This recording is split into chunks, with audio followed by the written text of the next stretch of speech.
Hello, everybody. A very good afternoon, good morning, good evening to all of you, depending on the timeline you're in. My name is Fabrizio.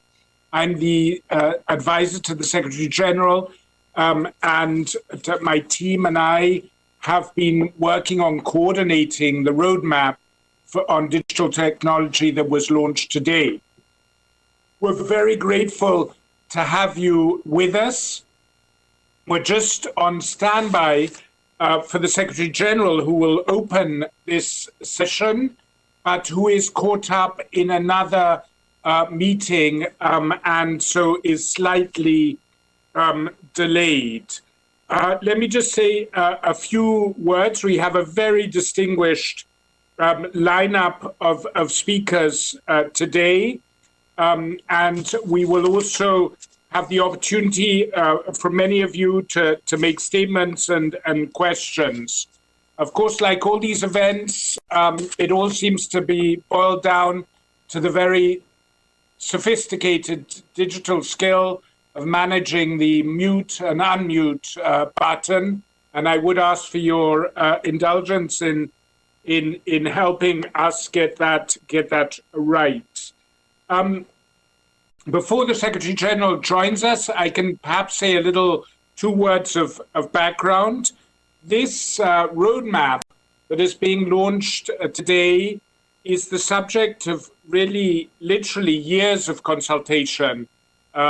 The initiative for the UN to get more involved in trying to become a platform for multi-stakeholder discussions on new technologies, and in particular, digital technologies, which are not only transforming the way we do business and providing us with instruments that we did not have before, but also transforming the world in ways that has a very direct impact of the mandates that are at the heart of UN endeavors, transforming peace and security, transforming the enjoyment of human rights, transforming access to human development. And it was against that background that there were discussions that dated back literally 3 years, that member states,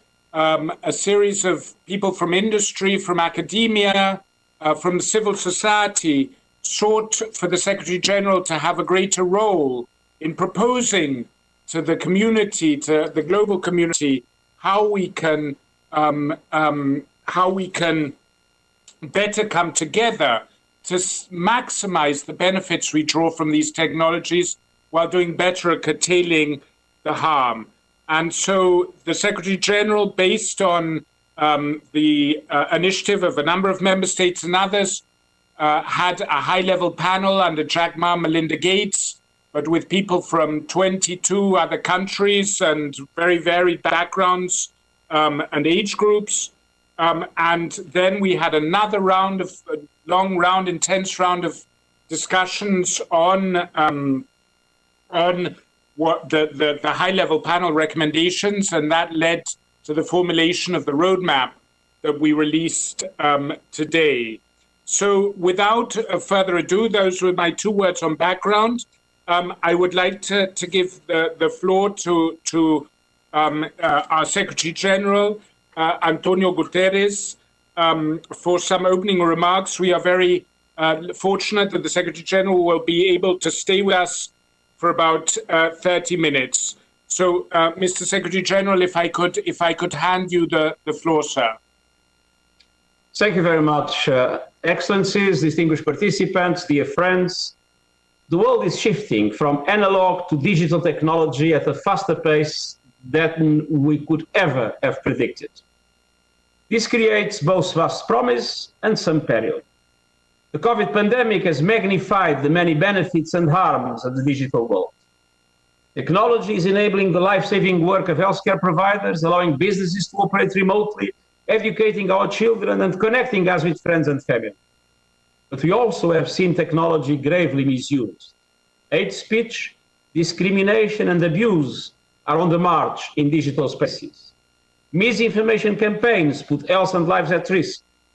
In response, the United Nations has launched the Verified initiative to increase the volume and reach of accurate information on the crisis.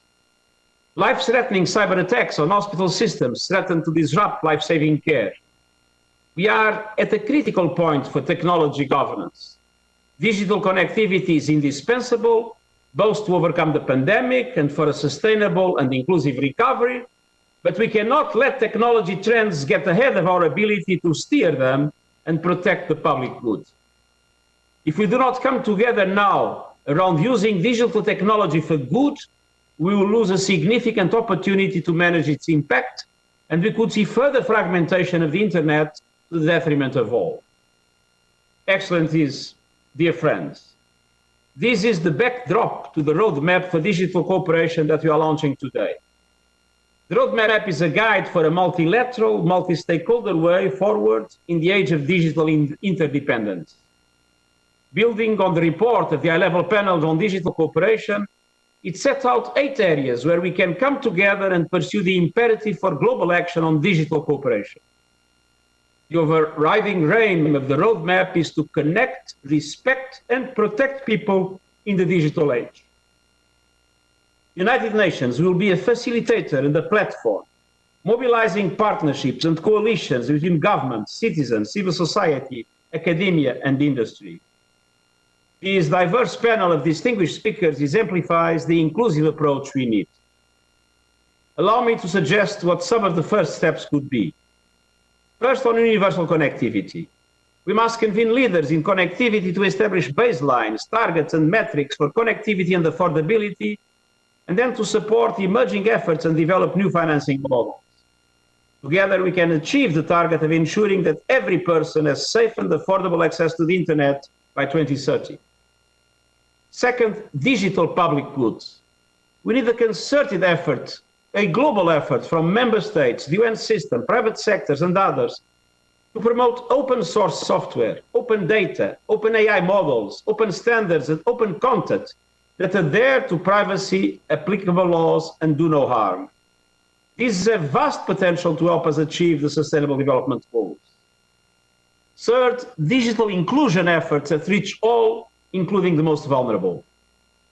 The proposed Digital Inclusion Coalition will help develop metrics and scorecards to accelerate an inclusive digital ecosystem that addresses the growing digital gender gap and reaches the most vulnerable, including migrants, refugees, and others.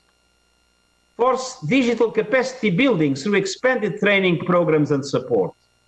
The United Nations system stands ready to work with national governments on efforts to meet these global needs, which will require greater coherence and coordination. Fifth, digital human rights. The roadmap addresses issues including data protection and privacy, digital identities, surveillance technology, as well as online harassment and abuse. It calls for human rights to be put at the center of regulatory frameworks and legislation on the development and use of digital technologies. Six, artificial intelligence, an area that poses some of the greatest challenges to ethics, policy, and governance. We need to ensure that all perspectives, particularly those of developing countries, are part of the conversation. The roadmap offers the United Nations as a platform to strengthen global cooperation on AI so that it is trustworthy, human rights-based, sustainable and safe, and promotes peace. Seventh, digital trust and security. The international community must come together at the highest levels to prioritize and safeguard the digital technologies that underpin core social functions and critical infrastructure, such as access to food, water, housing, energy, healthcare, and transportation. I urge you to continue exploring the value of a universal statement, which acknowledges the strong linkage between the principles of digital trust and security and our ability to realize the 2030 agenda. Finally, global digital cooperation. I will work with all of you to implement the proposals to enhance the Internet Governance Forum so that it can guide efforts to build a more effective architecture for digital cooperation. I also intend to appoint an envoy on technology to push forward the United Nations work on this issue. Excellencies, dear friends, today's digital landscape offers us an opportunity. But if we don't take that opportunity, it could quickly turn into a threat. Unless we address digital instability and inequality, they will continue to exacerbate physical instability and inequality. We will risk the physical and economic health of people and infrastructure as digital divides become the new face of insecurity and conflict. We cannot afford that to happen. I urge you to be unswerving in your commitment to connect, respect, and protect people in the digital way, in the digital age. And I encourage you to take bold, broad, innovative, and collective action. The greatest risk we face is not that we will go too far, is that we will go not far enough. The United Nations cannot solve these problems alone, and I thank you for your commitment and your support. Thank you so much, Mr. Secretary General. We now are fortunate to be able to hear a statement from Her Excellency Simonetta Sommaruga, the President of the Swiss Confederation.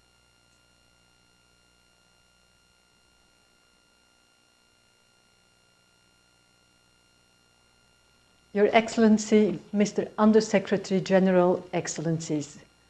In some ways, the corona crisis has worked like a magnifying glass. The essential has become clearer.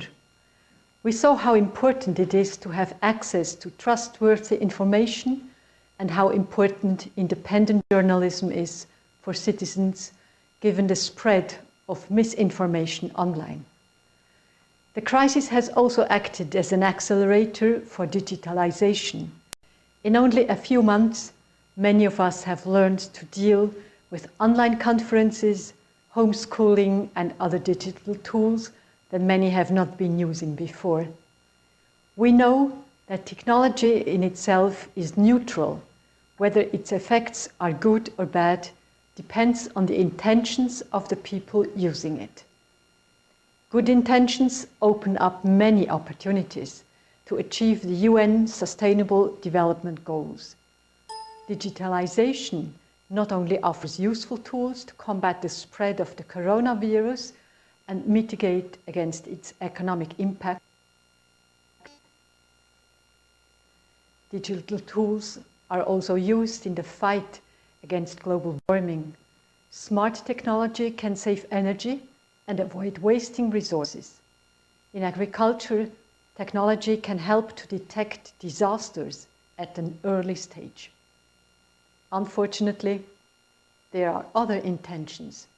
Some collect data to gain power and control over people. Others think about using robots to kill people in conflicts. Cybercriminals attack and blackmail institutions like hospitals and thus threaten the life of people. Our open, free, and constructive public sphere is under threat when some governments or internet giants control what information we see, know which newspapers we read, and what friends we have. In this way, these actors can exert an enormous influence on our democracies. At the same time, it is getting increasingly difficult for smaller and poorer states and societies to defend their freedom and independence. In our view, digitalization must be put at the service of all people. To achieve this, we need to develop a minimal set of rules for the digital world. As our interests and visions may differ, this is not an easy or quick task. But there is no alternative. We need to preserve a free and secure digital space for our children, and we need to make sure that all have access to it. This is not the case today. Even in rich countries like Switzerland, some children had to be connected to the internet before they could participate in homeschooling during the corona lockdown. So, what do we need to do today? 15 years ago, at the World Summit on the Information Society, we agreed to create a space for dialogue among all relevant stakeholders governments, parliaments, businesses, civil society and academia. And we created the UN Internet Governance Forum, a platform for dialogue, open to everybody. Today, such dialogue is still necessary, but it is no longer sufficient. We need to go one step further and develop a space where we can define shared rules. Last year's recommendations of the high-level panel on digital cooperation have been an important milestone, and the UN Secretary General's roadmap, as presented today, offers an important next step towards more inclusive digital cooperation and governance. Given that it is easier to build on existing mechanisms rather than to agree on creating something new, we are convinced that the Model Internet Governance Forum Plus will have the best chance to bring us the next step ahead. For the last 20 years, Switzerland has been actively supporting the development of digital cooperation and governance. My former Federal Council colleague, Mrs. Doris Leuthard, had the privilege of contributing to these discussions as a member of the high-level panel. We are fully committed to continue to work with all of you, also International Geneva.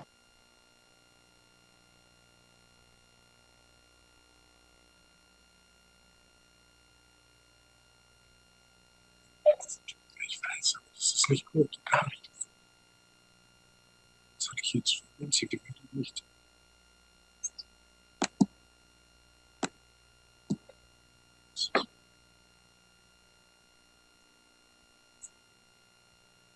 Okay, thank you. I think I'm afraid we might have cut short due to a technical problem the video transmission from the president of the Swiss Federation, but we're very grateful for her contribution. And I now have the honor to welcome His Excellency, the President of Sierra Leone, Mr. Julius Maada Bio. Your Excellency, the floor is yours. Thank you very much, Mr. Moderator. Your Excellencies, distinguished ladies and gentlemen, good afternoon from Freetown, Sierra Leone. Let me start by thanking His Excellency, Mr. Antonio Guterres, the Secretary General of the United Nations, for his invitation and acknowledgement of my country's deep investment in innovation and technology. We are also grateful for his recognition that although we are a small country, our vision is firmly embedded in a wider global vision of digital cooperation.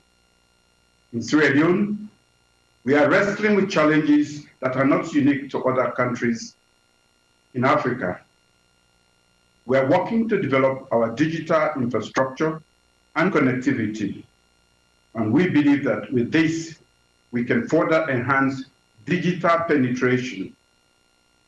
So in the last 1 year, we have increased mobile cell phone penetration by 7.6% to 87%. And we have increased internet penetration by 8.1% to 25%. Over the last 1 year, we have expanded the capacity of the national fiber optic backbone from 1 gigabyte to 10 gigabytes. And this has led to an increase in the use of national fiber network by mobile network operators, internet providers, and ministries, departments, and agencies. We have completed 5-kilometer cable from the Salcab cable landing station at Bintumani. That has further strengthened the network. I am also pleased to announce that the network is now fully managed by Salcab, which is a local team.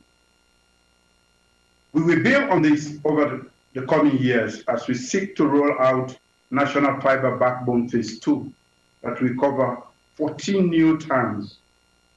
We have finalized the e-governance network, and we are making tremendous progress on network architecture as a whole. We are still contending with low levels of digital literacy across the country, especially in non-urban areas, and we are mindful of the persistent threat of cyber security. But that, to my mind, is the reason that for such international engagements, to team and discourse, to learn and discourse best practices and solidify cooperation agreements and productive partnerships that will help our small countries deal with these challenges. But even before becoming the president, I was firmly focused on leveraging digitalization, science, technology, and innovation for national development. My arguments are simple. First, our world is heavily interconnected by information and communication technologies, and digital citizenship must be inclusive, both within and across borders. Secondly, we believe technology is an accelerator of development. Various digital technologies can drive various sustainable development goals, especially in view of limited and unequal progress in most of our nations towards achieving SDGs. Especially, we believe that by harnessing the advantages of Goal 9, industry, innovation, and infrastructure, we can make significant progress on delivering, measuring, and optimizing on other goals from education, entrepreneurship, agriculture, healthcare, transportation, and even more. We also believe that a digitally enabled government is a more efficient government. We can eliminate time and process inefficiencies, corruption and red tape, and other service delivery inefficiencies that have held back development in our country. But there is a bigger imperative that for Sierra Leone to participate, and that is for Sierra Leone to participate fully in the future global economy and the fourth industrial revolution. Sierra Leone needs a clear, nimble strategy for using innovation, technology, and digitization for inclusive development. Our aspiration, therefore, as a nation is not only to be digitally inclusive in compliance with international and regional guidelines, but to use innovation and digitalization both as a solution and as a critical driver for efficient governance and national development. So upon assuming office, one of my first decisions was to establish the Directorate of Science, Technology, and Innovation in the Office of the President. I appointed the first Chief Innovation Officer to drive our key initiatives and foster productive relationships on digital cooperation within the last 18 months. Digital cooperation. And within the last 18 months, we have made tremendous progress. We launched a national innovation and digitization strategy as an overarching document. Embedded within that strategy are three key clusters: digital governance, digital identity, and digital economy. We have also ensured that development planning and policy making, resource allocation, monitoring, and evaluation are driven by accurate and relevant data. Often, we render complex data as 3D models. We have created various up-to-date, comprehensive, and georeferenced data hubs that are central to key government priorities in the areas of education, the economy, healthcare, access to justice, among others.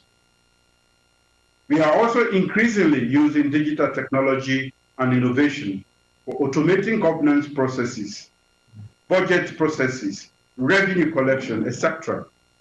These technology-mediated processes are more effective and more transparent and more streamlined. We are also using science, innovation, and technology in areas of resource governance with a view to bringing more sanity and transparency in the sector. We have recently completed a national airborne geophysical survey, through which we have acquired high-resolution, high-precision data sets that will be used to drive the development of this sector. By automating processes, we are making it easier to register, start, and do business in Sierra Leone. We are also using forms of digitalization to support entrepreneurship and business. The basis of an inclusive digital economy is a national digital identity platform. This is based off a biometric permanent civil registry. We have strengthened our civil registration and vital statistics systems through partnership with Kiva and the UN. Sierra Leone developed the first blockchain digital ID platform in Africa. This will enhance financial inclusion, public safety, service access, and delivery right across the board when fully implemented. We are eager to also explore new technologies and new possibilities. Our drone corridor project that we launched last year in collaboration with UNICEF will put new technologies to the service of our development aspirations. Drones will support everything from healthcare, especially maternal health, agriculture, food production, the environment, by monitoring green cover loss, education, and more. We recognize that to take full advantage of all these opportunities and possibilities, we must enhance digital literacy in schools. My government supports free quality basic and secondary education for all Sierra Leonean children, with up to 21% of our national budget. Government also supports STEM education in higher education and TVET. There is more planned internet connectivity to schools, and we will soon convene a national forum for the future of education in Sierra Leone. We have deployed homegrown technology solutions to support the Ministry of Health and emergency operation centers in the fight against COVID-19 pandemic, from health information systems, a situation room for real-time data on disease management and surveillance, and e-passes for regulating inter-district travel restrictions. But Sierra Leone has also concluded a number of international partnerships. We are part of such larger global initiatives as GRID 3, a geo-reference infrastructure and demographic data for development initiatives that make it possible to leverage state-of-the-art data science, remote sensing, and data collection technology to make predictions about population distribution. We also have active partnerships with, among others, Estonia, South Africa, the Bill and Melinda Gates Foundation, Microsoft, MIT, Harvard, Yale, UNICEF, Kiva, that continue to enrich and enhance our national innovation vision. We are looking to explore new possibilities. We are already using open source technologies, data models, and other contents that are committed to making our data sets and homegrown technology solutions open.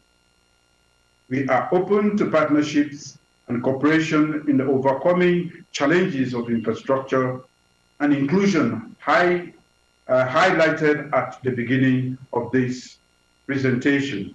Our vision can be summed up in the phrase, country as lab, for science, technology, and innovation. A country eager to cooperate in digital technologies that will drive our development as a nation. On this note, I thank you again, Your Excellencies, distinguished ladies and gentlemen. Thank you for providing leadership on a roadmap for digital cooperation. This will make our world and the future of our nation even better. Thank you all. Thank you so much, Excellency, for sharing your very rich and progressive national practice with us. It's an honor that the UN is able to contribute to all the innovation you are pursuing in such an exemplary manner. And thank you so much for joining us today. I must take the opportunity again to apologize that the video message of the President of Switzerland was cut short by a few seconds due to a technical mishap. We will make the full version of that video available on our website. And again, I apologize for that. And now I have the honor to move on with a message from His Highness Sheikh Hamdan bin Mohammed bin Rashid Al Maktoum, the Crown Prince of Dubai and Chairman of the Executive Council of Dubai. So the floor will now be given to a message from His Highness.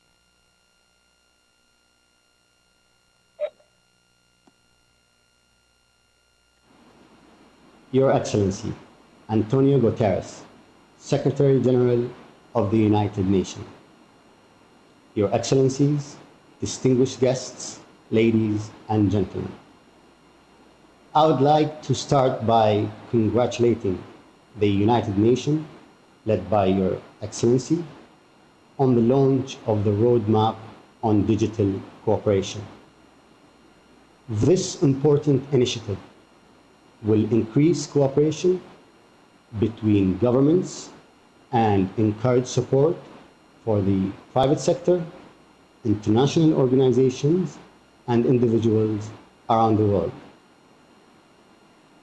United Arab Emirates is fully committed to any initiative that increases global dialogues and is a keen supporter of the United Nations.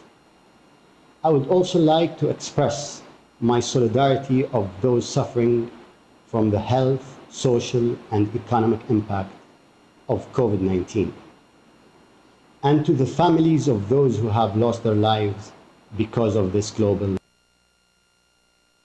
pandemic.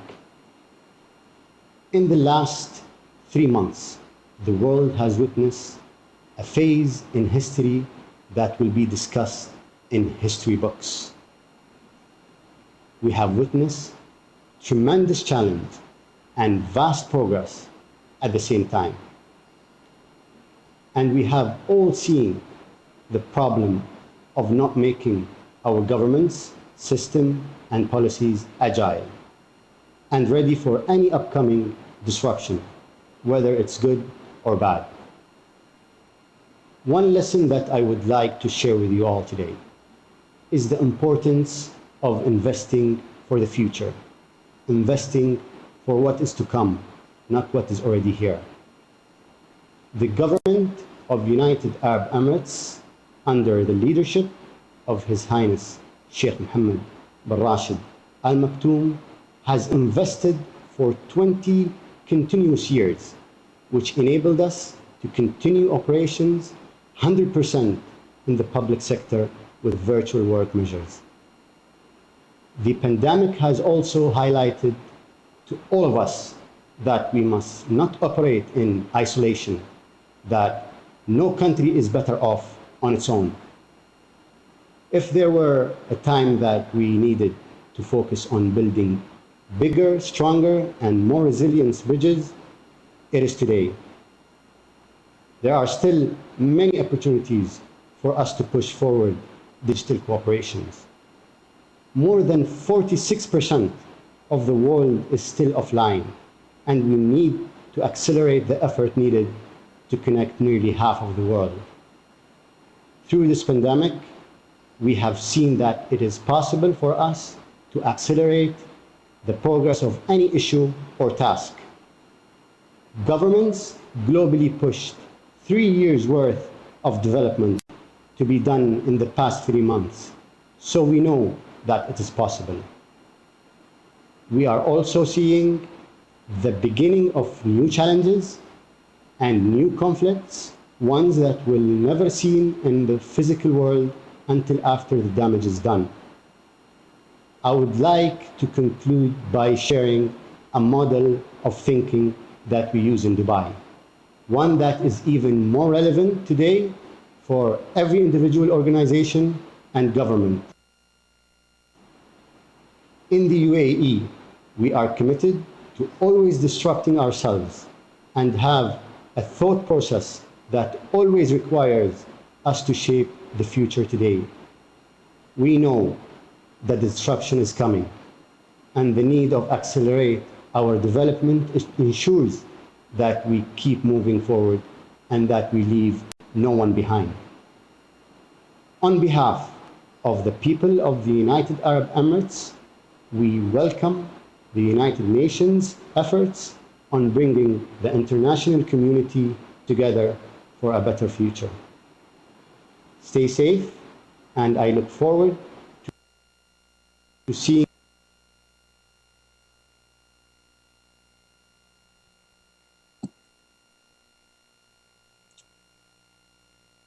Thank you, Your Highness, for those very inspiring remarks. I will now give the floor to Mr. Klaus Schwab, of the Executive Chairman of the World Economic Forum.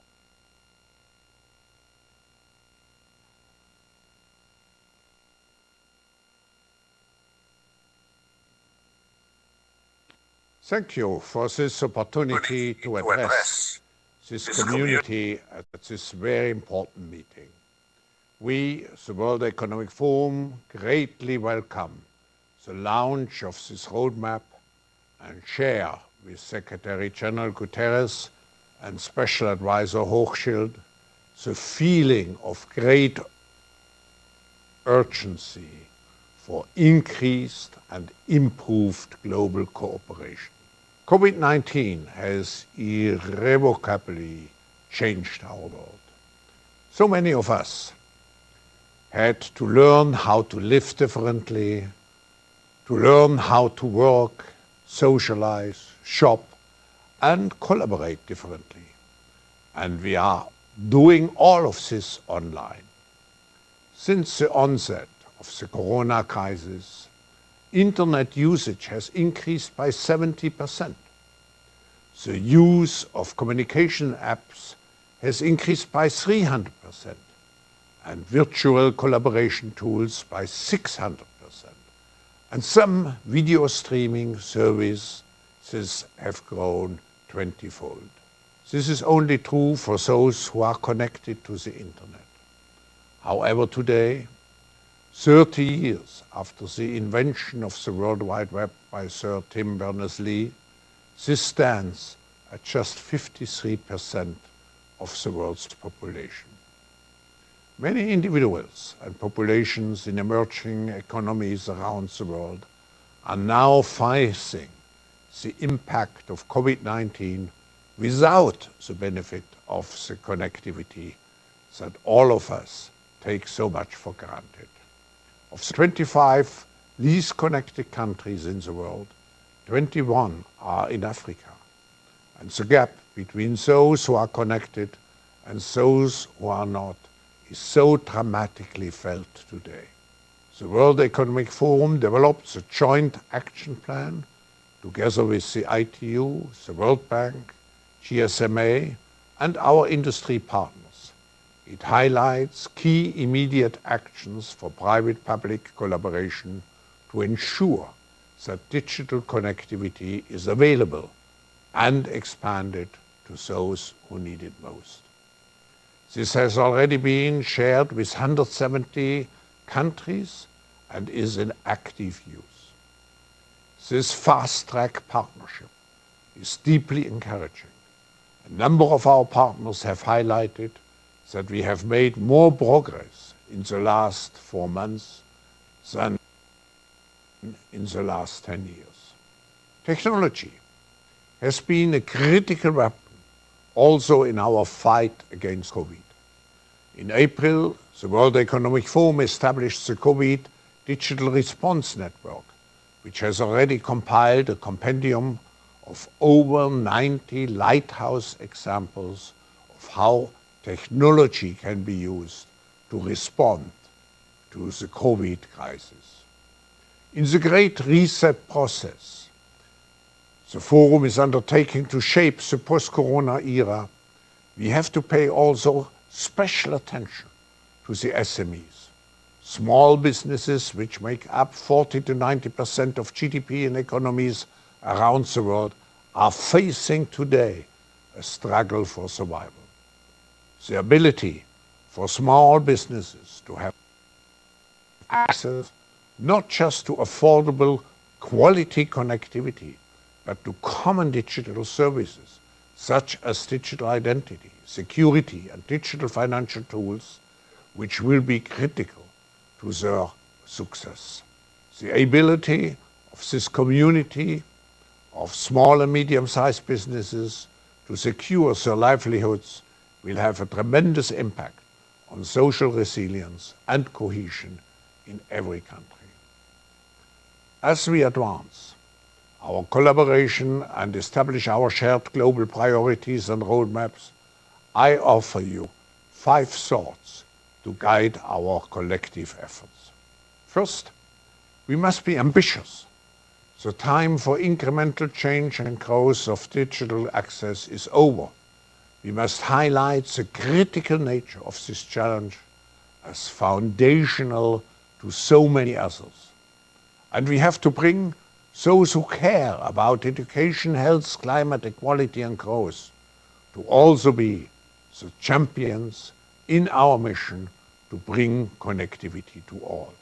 Second, we must invest in digital inclusion with innovative financing models. Currently, only 1% of funding from multinational development banks goes towards digital infrastructure. Third, we must think of digital infrastructure and digital inclusion holistically, including digital identity and payment solutions as much as simple connectivity.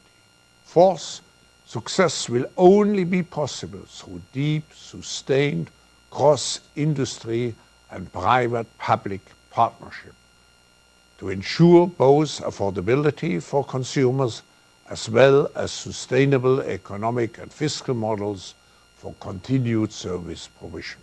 And finally, fifth, we should be guided by core principles for our shared digital future: inclusion, trust, and sustainability. It is clear that the COVID-19 crisis is a watershed moment for digital infrastructure and services. Digital is the fabric of our post-COVID lives, and we will continue to rely on technology more and more, unless we rapidly tackle the challenge to bring high-quality, universal internet access to all. We will not be able to build inclusive economies or achieve our sustainability.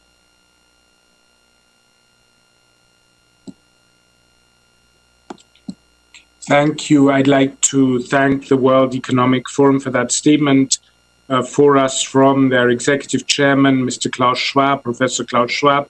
And now we have the profound honor to welcome with us Sir Tim Berners-Lee, the inventor of the World Wide Web, co-founder of the Web Foundation, and Chief Technical Officer of Inrupt to speak. So over to you, Sir Berners-Lee. Thank you. Thank you, Fabrizio, Secretary General, Excellencies, ladies and gentlemen. Thank you for this opportunity to join this discussion. I'd particularly like to acknowledge the many people who are watching and listening to this around the world through the World Wide Web. I would like to congratulate the Secretary General for an excellent roadmap, which I'm looking forward to discussing in the future. We meet, of course, thanks to digital technology at a time when meeting physically has not been possible. The web has been a lifeline for so many people during this crisis, enabling work, education, and social connections. But we've also seen the impacts of gross inequality. So almost half the world, 3.5 billion people, remain unable to connect. Our number one focus, then, as we discuss digital cooperation, must be to close the digital divide. Digital inequality is a barrier to wider equality, and we know it most affects those who are already marginalized, people in developing countries, those on lower incomes, and of course, women and girls. Men remain 21% more likely than women to be online, and 52% more likely in the least developing countries. And for women and men alike, progress is too slow.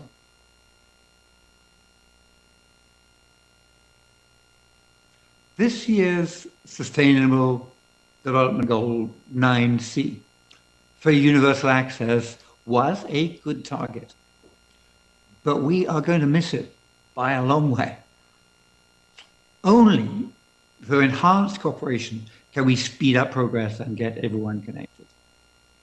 To really tackle digital inequality, we must raise the bar beyond basic access to ensure people have meaningful connectivity, which is the World Alliance for the Affordable Internet recommends it must include data, speed, and devices to use the full power of the internet.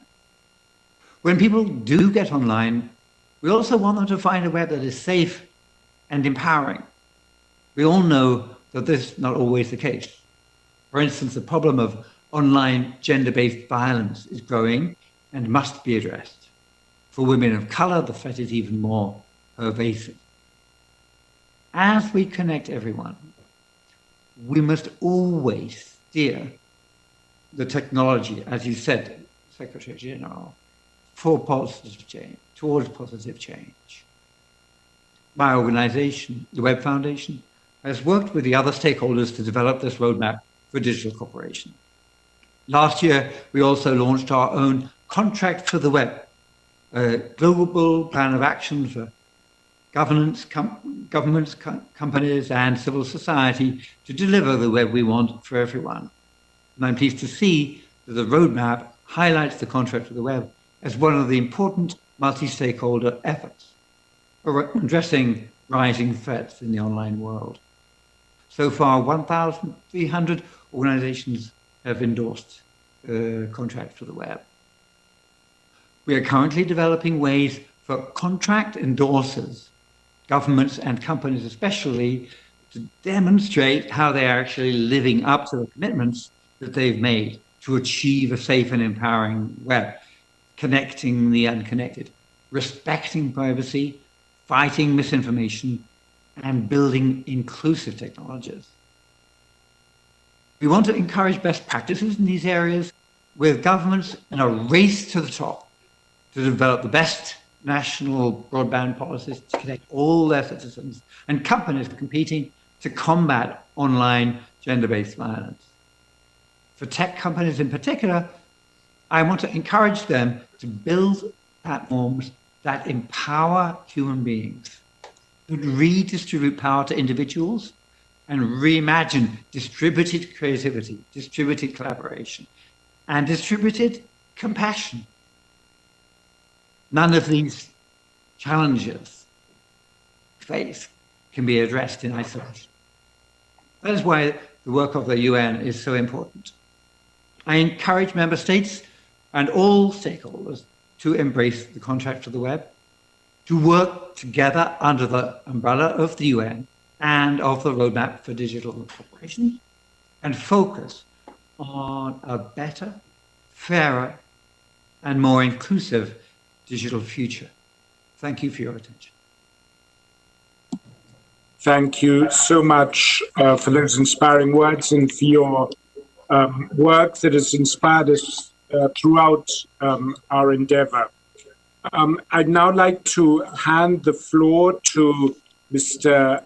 Ajay Banga, the incoming chair of the International Chamber of Commerce and the president and chief executive officer and incoming executive chairman of MasterCard. Mr. Ajay Banga, you have the floor. Yeah. Thank you very much, Fabrizio. I think over the last few months, the health crisis has disrupted lives, work, and trade around the world. And as all of us, businesses, individuals, and governments have sought ways to take control over the disruption and move forward. As Tim just said, we have witnessed an enormous leap in the adoption of the web and digital technologies.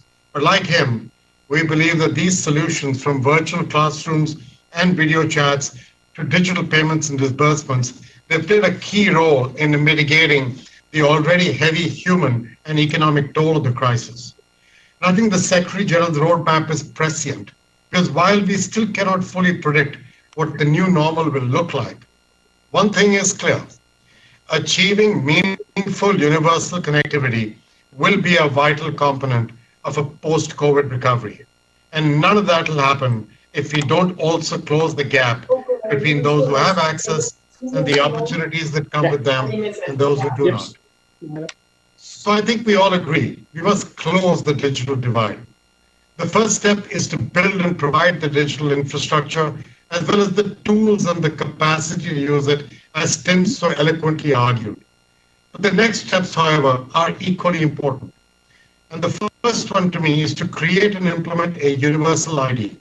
As His Excellency, the President of Sierra Leone just said, now is the time to change the way people establish identity in both the physical and digital worlds through transparent, globally interoperable services and data controlled by users.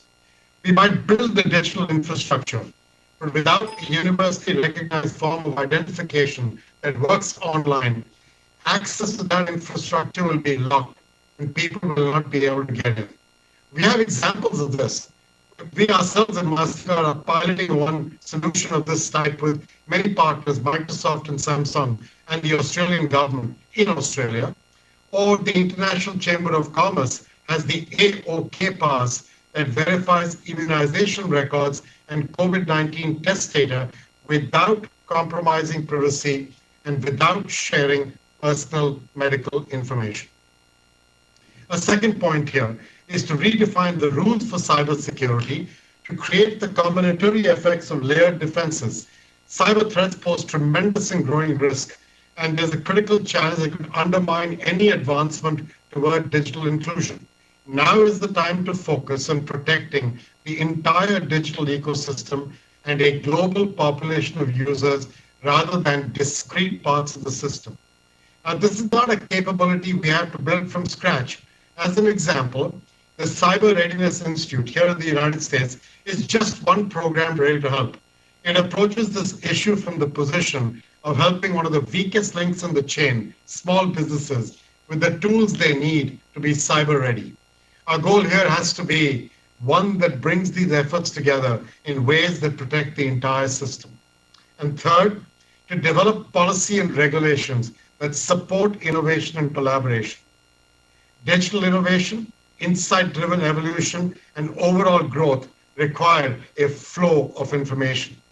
We have to ensure that while we are protecting our countries, people, and the system, we are also not restricting them or hampering the ability to actually use digital technologies to connect with the opportunities around them. For example, the imperative right now is to expedite completion of a new global framework of rules governing e-commerce under the auspices of the WTO. In the next 2 to 3 years, the continued deployment of 5G and the proliferation of IoT with the expansion of cloud and edge technology and the explosion of artificial intelligence will no doubt have tremendous impact on the ways we conduct business, educate our youth, secure our borders, both physical and virtual. But I said this earlier, we cannot have an internet of everything without the inclusion of everyone. And we will not achieve that unless we work together to build the system, foster use, offer access, protect it, and support its growth. The International Chamber of Commerce, our global network of 45 million businesses in more than 100 countries, we stand ready to do all we can to enable meaningful digital inclusion in the years to come. We know that businesses do not operate in a vacuum, nor can each act alone. Recovering from COVID-19 in a way that, to quote the mantra of the SDGs, leaves no one behind means we all, governments and businesses, large and small, must come together to deliver one larger, holistic digital collaboration that is greater than the sum of its parts. And therefore, Mr. Secretary General, we are very supportive of your roadmap. We are grateful for your leadership. Count on us. Thank you so much, Mr. Banga, for those inspiring and insightful words. I'd now like to give the floor, warmly welcome the Chief Executive Officer of Vodafone, Mr. Nick Reed. Nick, the floor is yours. Thank you, Fabrizio, and thank you, Secretary General, for the opportunity to talk today. I will be relatively brief, but I will be echoing a number of the comments made by the speakers already. Vodafone operates in 25 countries throughout Europe and Africa, and we have global partners for the rest of the world. We have a single purpose, which is to connect for a better future. We want to enable a sustainable, inclusive digital society. And so when the crisis happened, we really looked at ourselves and said our purpose is even more relevant in society moving forward. Now, COVID-19 taught a very difficult yet essential lesson, particularly the vital role played by telecoms and digital applications, infrastructure in maintaining a fully functioning society and economy in a very difficult period. At a human level, telecoms and digital applications enabled us to connect critically new hospitals in record times and allowed us to support the health system more broadly. It allowed education to be delivered to living rooms. It allowed businesses to operate from laptops on tabletops. So it had a really key role to play to keep the economy going and society going. But that shift to digital was sadly not universal. COVID shone a very harsh light on the digital divide and inequalities that exist in our society. There were children that did not get education. There's businesses that are facing bankruptcy, many small enterprises, and the elderly remain isolated in their communities. We have to take the opportunity, look to the recovery as a unique opportunity to rebuild our societies, more inclusive, more sustainable, more resilient. We need to close that digital divide. Now, this starts with investing in digital infrastructure, increasing the coverage of reliable and affordable connectivity. Today, half the world does not have adequate connectivity. In Africa, 500 million people have coverage but do not use the data services. So in addition to infrastructure, we must invest in demand for digital services. And it covers 3 pillars. The first is rolling out digital skills development throughout all citizens in the community. Secondly, digitize public services at scale, and I especially would focus at health and education. And the third is close the digital gap for small enterprises. This is really fundamental to improve the overall resilience of the economies throughout the globe. Now, all of these things together will also play a major role in eradicating the 26% gender gap in digital access globally. So to close, achieving a sustainable, inclusive digital society is transformational, but requires us to embrace reform, all of us. It requires governments and businesses to be true partners. It requires financial institutions to find new models of sustainable funding for digital infrastructure. And third, it requires policymakers to overcome geopolitical tensions. We must rebuild better, more resilient, more inclusive. The roadmap for digital cooperation is crucial for this. And Vodafone stands ready to play its role and be a key partner with everyone in the society. Thank you. Thank you so much for those very succinct but inspiring words. I'd now like to hand the floor to my colleague, my very esteemed colleague, who is the High Representative for the least developed countries, landlocked developing countries, and small island developing states. Those who, more often than not, are those who suffer most on the wrong end of the digital divide. So, Fikita, if I could hand the floor to you, please. Thank you, Mr. Secretary General, Excellencies, distinguished moderator and panelists, ladies and gentlemen. Allow me to first express my gratitude to Undersecretary General Fabrizio Hochschild for ensuring that the process leading to this roadmap was inclusive. Thank you for enabling the strong engagement from the Global South, and especially the least developed countries, landlocked developing countries, and small island developing states. They represent 91 countries with a combined population of more than 1 billion. The COVID-19 pandemic and its impact has shown us the urgency to close the digital divide, which is an added dimension of ever-growing inequalities. The Secretary General's roadmap once more alerts us that 87% of individuals in developed countries used the internet in 2019. The access and use in the least developed countries stood at just 19%. In the landlocked developing countries and small island developing states, the figure is also below 50% on average. A large share of people in these countries simply cannot participate in virtual learning. They do not have the means to work from home. Telemedicine is a distant dream, and forget about staying connected with their families and friends. They are unable to listen and participate in conversations such as this one. The time is now for us to make the right decisions, take immediate action, and implement initiatives. We cannot leave them behind. We need to ensure their effective inclusion and participation in an ever more digitally connected world and humanity. So what can we do to support these vulnerable countries? We need to first get the basics right.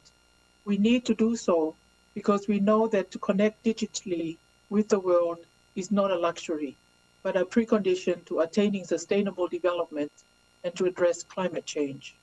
It is now that we must invest in the necessary infrastructure for all. This will require both public funding and international support. The reality remains that very little aid is used for this purpose. Only a small fraction of overseas development assistance is dedicated to digitization. The Financing for Sustainable Development report is clear. Only 1% of project funding by multilateral development banks targeted the information and communications technology sector between 2012 and 2016. This needs to change. Once people have access, there are so many productive ways to use digital technology, from basic service provision to rural areas, enhancing financial inclusion, and enabling access to e-education, e-health, and e-governance. Digital technology is at the core of participating in the global production and value chain. We know that the least developed countries want and need to build their productive base and engage in the global value chain as producers and not just consumers. Yet it is a major challenge. But this is the moment to move a challenge to an opportunity. We here have the privilege of being part of this discussion, and privilege means responsibility. We should think about how small companies in LDCs, LLDCs, and states can benefit from the digital economy. Getting small firms to benefit is not trivial, and we have to think creatively if vulnerable countries are to also benefit from the opportunities that the digital world offers. Now is the time to boost all dimensions of broadband internet access. Availability, accessibility, content, and capacity to use, and this must include the least developed countries, landlocked developing countries, and the small island developing states. Let us move words to action. I thank you. Thank you very much for those words, for that perspective. I'd now like to give the floor to our last panelist, Baroness Joanna Shields, who is the founder of the We Protect Global Alliance and Chief Executive Officer of the Benevolent AI. Joanna, over to you. Thank you, Mr. Hochschild. Your Excellency, Secretary General Guterres, Your Excellencies, ladies and gentlemen, I am grateful for the opportunity to speak about the state of the digital world today, and specifically the urgent need to protect children from online abuse and exploitation. What we have experienced as a society in the first months of 2020 has been unprecedented in our lifetimes.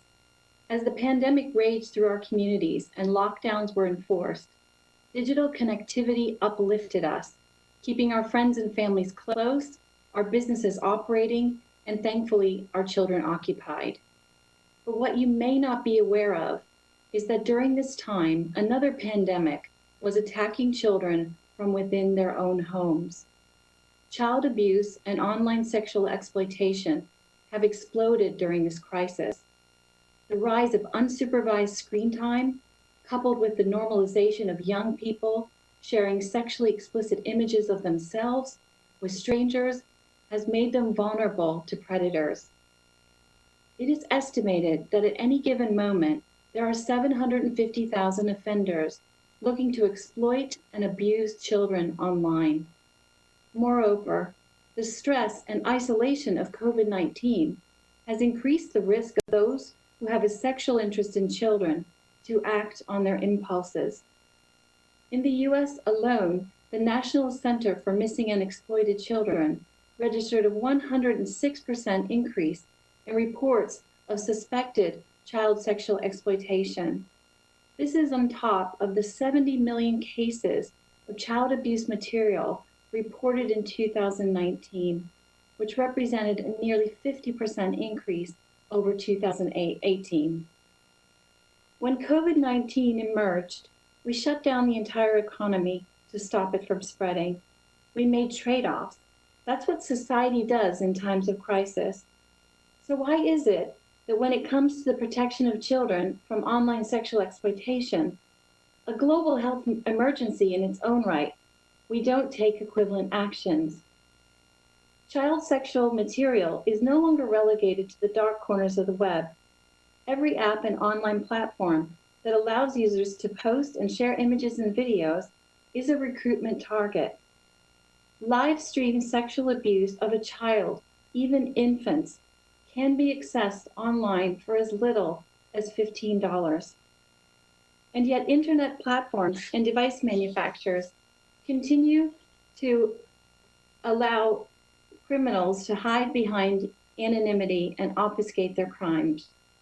Regrettably, Facebook has announced its intent to deploy end-to-end encryption across WhatsApp, Instagram, Facebook, and Messenger. The National Center for Missing and Exploited Children estimates that what will be lost as a result of this action are over 12 million reports of child sexual abuse material. And with it, 12 million cries for help will not be heard. Let me be clear, encryption is a vital tool to protect privacy and security, but children deserve to be safe, and their rights must be protected too. We must not give offenders the cover to go undetected and unpunished. A timely announcement that came out today brings a sliver of hope. A group of leading tech giants who in March proclaimed their commitment to voluntary principles have now backed a plan to eradicate child sexual abuse online. But promises have been made before, and if we are to safeguard young lives, we must sustain our scrutiny and ensure that statements of intent and press releases are translated into clear and measurable results. The statistics of this escalating crisis paint a distressing picture, but behind every case is a heartbreaking story of an abused child. I have borne witness to the stories of these children, and they will be forever etched in my mind. And just like COVID-19, this pandemic is hitting the poorest and most vulnerable parts of our society the hardest. This is a crime that transcends borders. No country or company can tackle it. That is why in 2014, I founded Protect to galvanize global attention to this emerging and unthinkable crime against children and to unify stakeholders to act. 2 years later, we joined with the US, EU Global Alliance Against Child Abuse Online. And today, the We Protect Global Alliance has 97 countries, leading law enforcement agencies, civil society organizations, and tech companies as members and partners. Together, we built a model national response framework to support all countries in achieving a level of proficiency in fighting this crime, and we also support the emerging online safety community who are building and developing innovative solutions that protect children from harm online. We believe that technology in itself is neither good nor evil. It's up to us to make it a powerful ally and to use its transformative power to heal and stop this heinous crime. One of our most valuable partners is the UNICEF End Violence Against Children Global Partnership and Fund.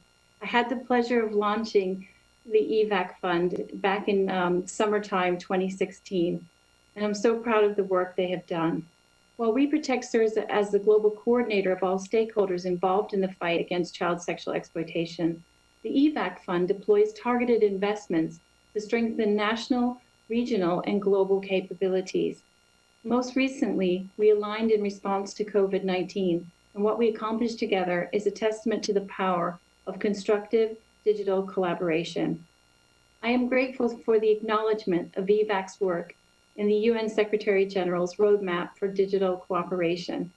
We are also fortunate to have the support of the European Union, and we welcomed a resolution adopted last November by the European Parliament, calling on all member states to actively support organizations like the We Protect Global Alliance to fight and stop child sexual exploitation online.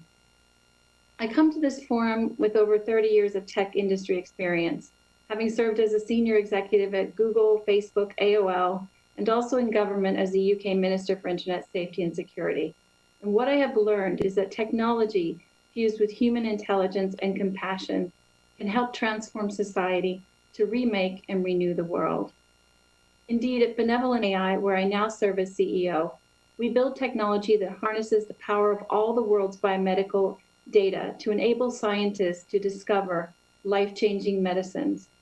In this mission to preserve human health, we hope to transform a broken system of drug discovery and development that is currently leaving too many patients with no hope for a cure. Similarly, as the Secretary General said, we must build technology for good. Purposeful technology is one of the most powerful tools in preventing child sexual abuse and exploitation. As we gather today in celebration of the Roadmap for Digital Cooperation and in recognition of the power of the international coordinated action, we must simultaneously be mindful that every young life damaged is our collective responsibility. United, we will stop this heinous crime, support and protect survivors, and ensure the digital world is a safe place for all children everywhere to learn without fear, to experience and participate in all that life has to offer. Thank you. Thank you so much, Lady Shields, for your intervention.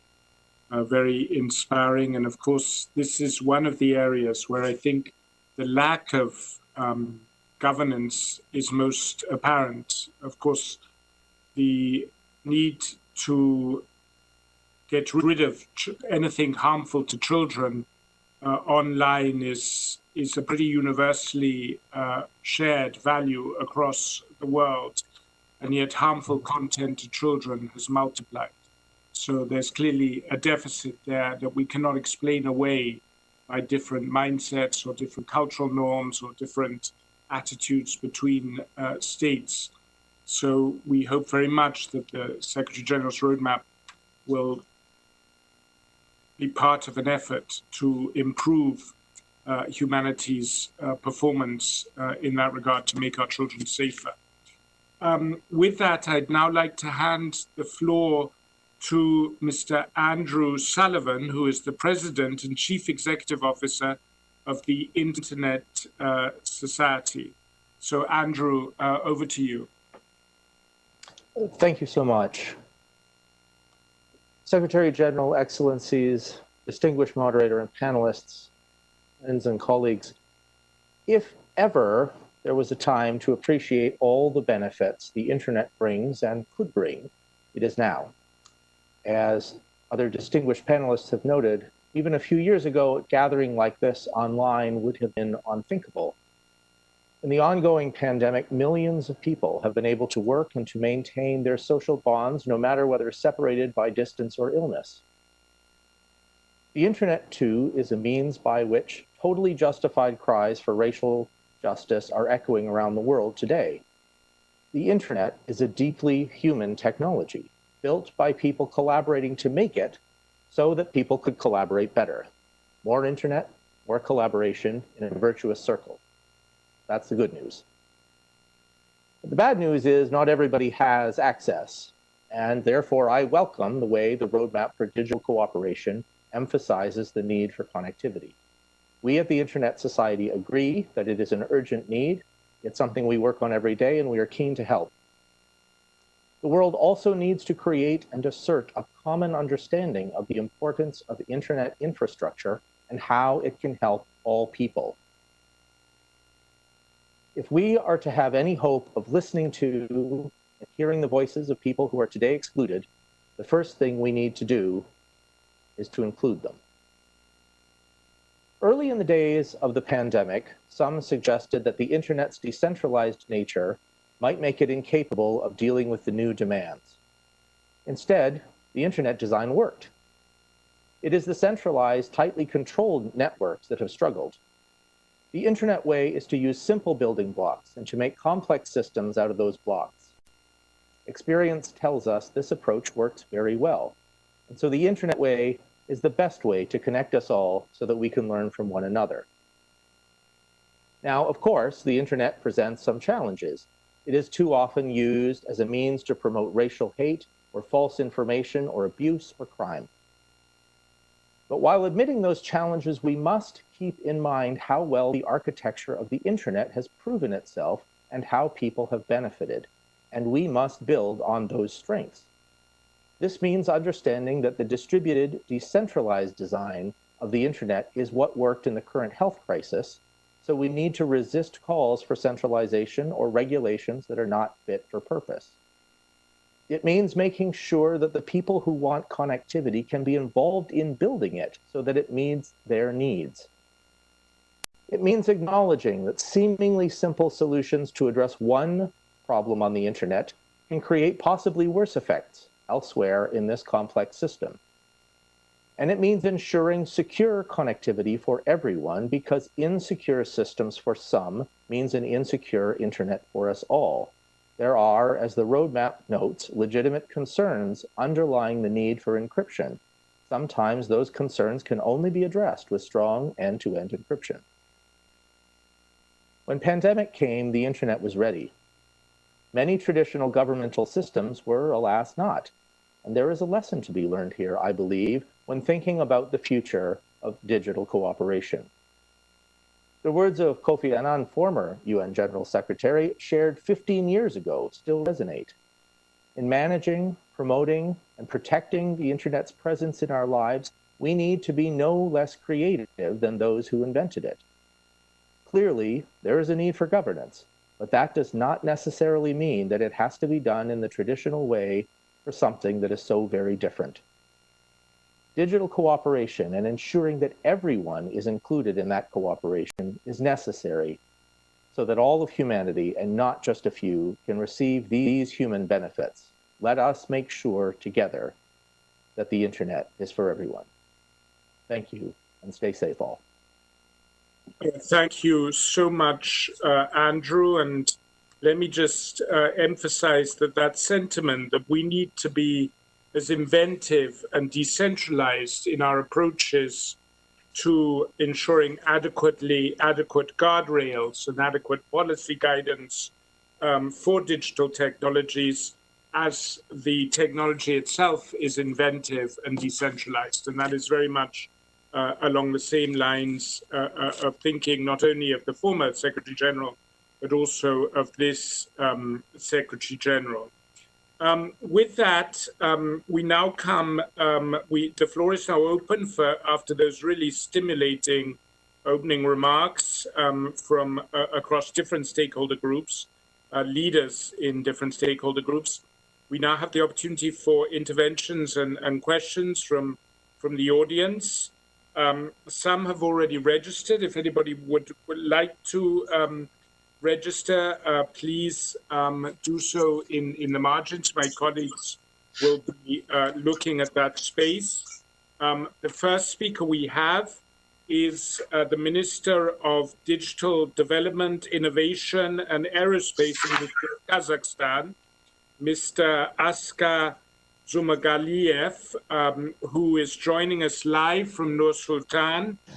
I had the honor a few weeks ago, I think it was one of my last trips before COVID put an end to travel, to visit Kazakhstan, and I was very impressed just how advanced Kazakhstan is in securing connectivity and ensuring digital literacy. So if I could hand the floor to you, Mr. Minister. Thank you very much, Mr. Hochschild. Always welcome to Kazakhstan, to Nur Sultan. Dear Secretary General, distinguished panelists, on behalf of the Republic of Kazakhstan, I am honored to have the opportunity to participate in today's discussions. Recent events related to the COVID-19 once again reminded us that we live in a closely connected world. Only joint efforts will allow us to find a way out of this situation. The present condition demonstrated the importance of the digital by default approach. The projects implemented under the state program Digital Kazakhstan allowed us to adjust to new realities. First, Kazakhstan has one of the most affordable internet.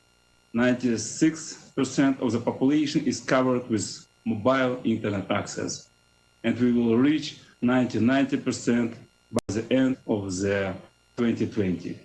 The digital literacy rate is around 83%. 82% of public services are provided online to citizens, and we aim to reach 90% by the end of 2020.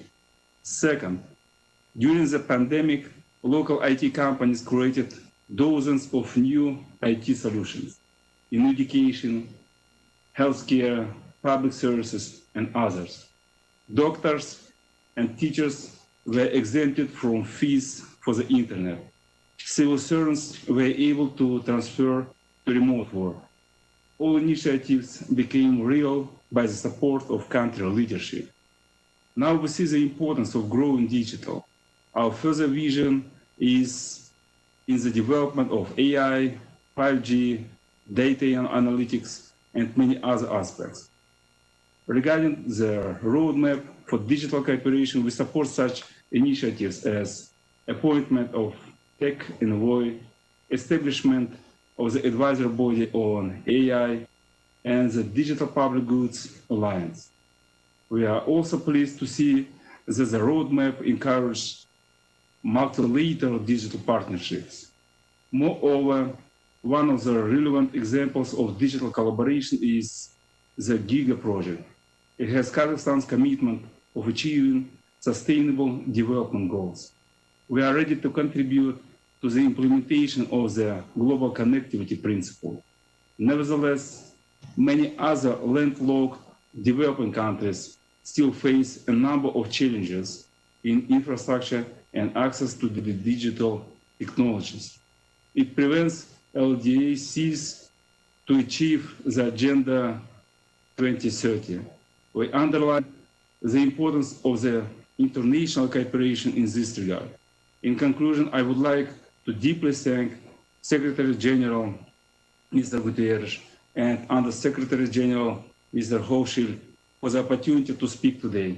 I wish us all efficient joint work to achieve sustainable and peaceful development in current challenging conditions. Thank you for your attention. Stay safe. Oh yeah. But, I mean, Thank you so much, Mr. Minister. shit. Sorry, could others go on mute, please, who are not speaking? Thank you so much, Mr. Minister. And we hope very much in Kazakhstan you are all safe too. Now we have 10 speakers who've registered, and we have about half an hour. So if at all possible, if I could ask you, with all due deference, if possible, to keep your remarks to under 3 minutes, that would be really appreciated and allow us to have room for everyone to speak. And so with that, I'd like to give the floor to Ambassador Perks Ligoya. Ambassador Ligoya is the permanent representative of Malawi and the chair of the least developed countries to make a statement on behalf of the least developed countries group. Ambassador, the floor is yours. Thank you very much, Fabrizio. Excellencies, heads of state and government, honorable ministers, Mr. Secretary General, colleagues, ladies and gentlemen. I have the honor to deliver these remarks on behalf of the 47 least developed countries. I thank the Secretary General for coming up with a roadmap on digital cooperation that highlights several challenges that the LDCs are facing. As highlighted in the roadmap, the LDCs are left furthest behind when it comes to internet use. In 2019, only 19% in the LDCs used the internet, compared to 87% of individuals in developed countries. COVID-19 has exposed the disadvantages that LDCs have been facing in carrying out online activities.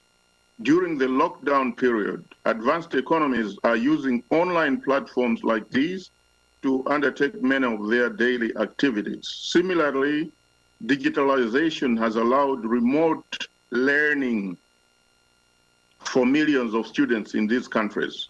However, ironically, LDCs are not able to avail online facilities primarily due to insufficient broadband services. COVID-19 has created an emergency to promote digital access and broadband connectivity in LDCs to build a resilient society in the face of new and emerging challenges. Investing in LDCs makes business sense. Most LDCs have a burgeoning youth population who are growing at a rapid pace.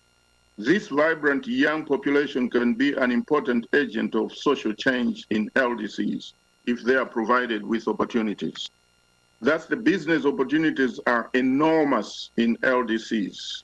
In order to maximize these opportunities, there is need to increase broadband connectivity, affordable access, and productive multifaceted use, even in remote areas.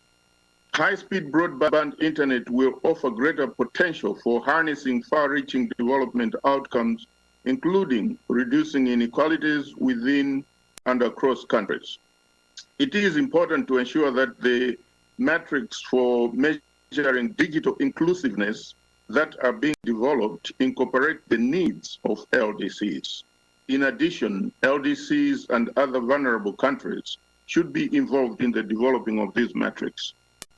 Going forward, I suggest that we find a solution to the inadequate incentives for the telecom industries to invest in faster and cheaper internet in LDCs. As expressed by the High Representative of LDCs, public funding alone is not enough, as LDCs are poor. International support will be required to supplement our efforts. We will be pleased to continue this conversation, including in the context of the upcoming 5th UN Conference on LDCs. This conference gives all stakeholders in this discussion an opportunity to contribute. It is ironical that the cost of connectivity in LDCs is by far more expensive than in developed countries. All our efforts will only be meaningful in LDCs if access is increased, infrastructure and security is enhanced, and cost of connectivity is reduced.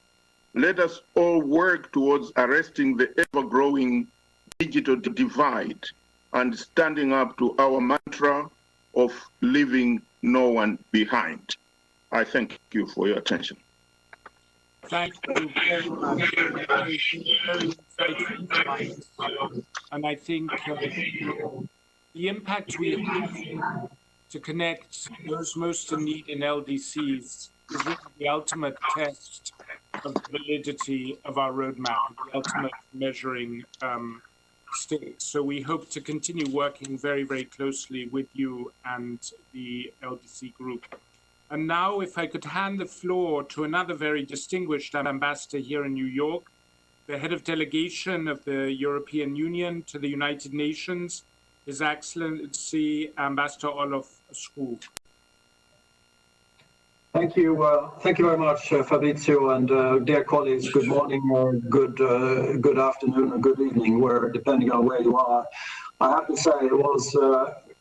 We know that the Secretary General has been leading the UN in a very, very effective way throughout this crisis, but it was somehow extra reassuring to see him speak to us from his own office this afternoon.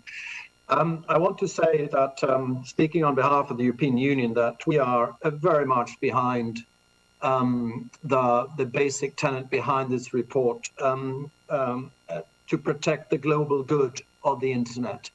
And to do that by providing access to all, and also, if we can be helpful in providing a governance model that strikes the right balance between freedom of expression and respect for human rights, but also to protect from integrity breaches and exploitation, including of children. We do see the need for global cooperation just along the lines that the Secretary General has set out in this roadmap. I wanted to just spend 30 seconds to inform you about the fact that the European Union Commission yesterday took a joint communication on tackling the disinformation that has surrounded the COVID-19 pandemic. And the High Representative Josep Borrell said, that warriors wield keyboards rather than swords in this fight. We see how misinformation kills people and undermines democratic choices and societies. When we have worked to counter misleading information and debunk disinformation, including with our African partners, working with regional organizations, and we've also been very actively supporting and coordinating with the WHO in order to ensure that the facts and facts alone are the basis of how we deal with this pandemic. We're also going to step up monitoring of freedom of media and violations of freedom of expression now and moving forward. So I just wanted to also stress that part of the equation, the whole misinformation part, but really end by saying that we are ready to join others along the road and the roadmap that you have set out. So congratulations to the UN, and thank you, Fabrizio, to you and your team for the work you've done in collecting this very useful roadmap. Thank you very much. Those encouraging words, Olof. And I think many countries do take as a reference point the balance Europe has managed to strike between regulation, upholding human rights and individual liberties, and freedom for innovation. I'd now like to give the floor to another very, very distinguished ambassador here, Ambassador Burhan Ghafoor of Singapore, and of course this is Singapore is a world-renowned leader in the digital era. Ambassador Ghafoor, the floor is yours. Thank you very much, Fabrizio, and my thanks also to the excellent panel of speakers for their very interesting and inspiring remarks. Let me start by saying that Singapore welcomes the launch of the roadmap, and we endorse in particular all the points that the Secretary General made right at the outset of this meeting. In particular, we underscore our very strong support for the UN as a platform for dialogue in creating norms and rules to govern digital space, the global digital space. And we also welcome many of the recommendations in the roadmap, including the appointment of a technology envoy and establishing a baseline of digital connectivity to narrow the digital divide. I wanted to very quickly make 3 broad points. First, as we go about implementing the recommendations in the roadmap, I think it's critical that we recognize that there is a diversity among member states and regions, and that our initiatives need to be adapted according to the varied contexts and needs of countries. For example, we should ensure that the least developed countries, and my friend and the distinguished ambassador of Malawi was speaking on behalf of the LDCs just earlier, together with the 6 small island states, developing states, they need particular attention because ultimately the least developed countries and the most vulnerable countries are also the most disconnected or unconnected to the digital infrastructure. And it is therefore important that the UN network and the UN system, working together with the stakeholders, including the private sector, work together to help countries that will require the assistance. Second, I would also like to endorse the importance of open source solutions, which is a very important way of promoting digital public goods. And we think that open source solutions can be deployed at a lower cost, at a faster pace than traditional software development. And this is particularly important for many, many developing countries where resources have become even more scarce in the context of the rebuilding and recovery from COVID.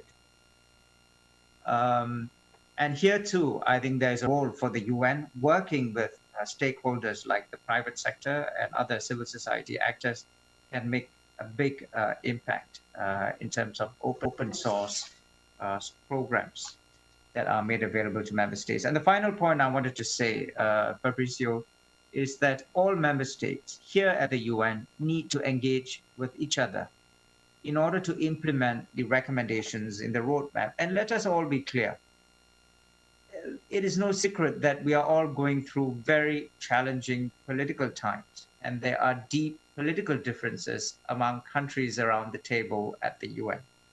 But we need to work together to find and build convergences in order to implement some of the most important recommendations in the roadmap.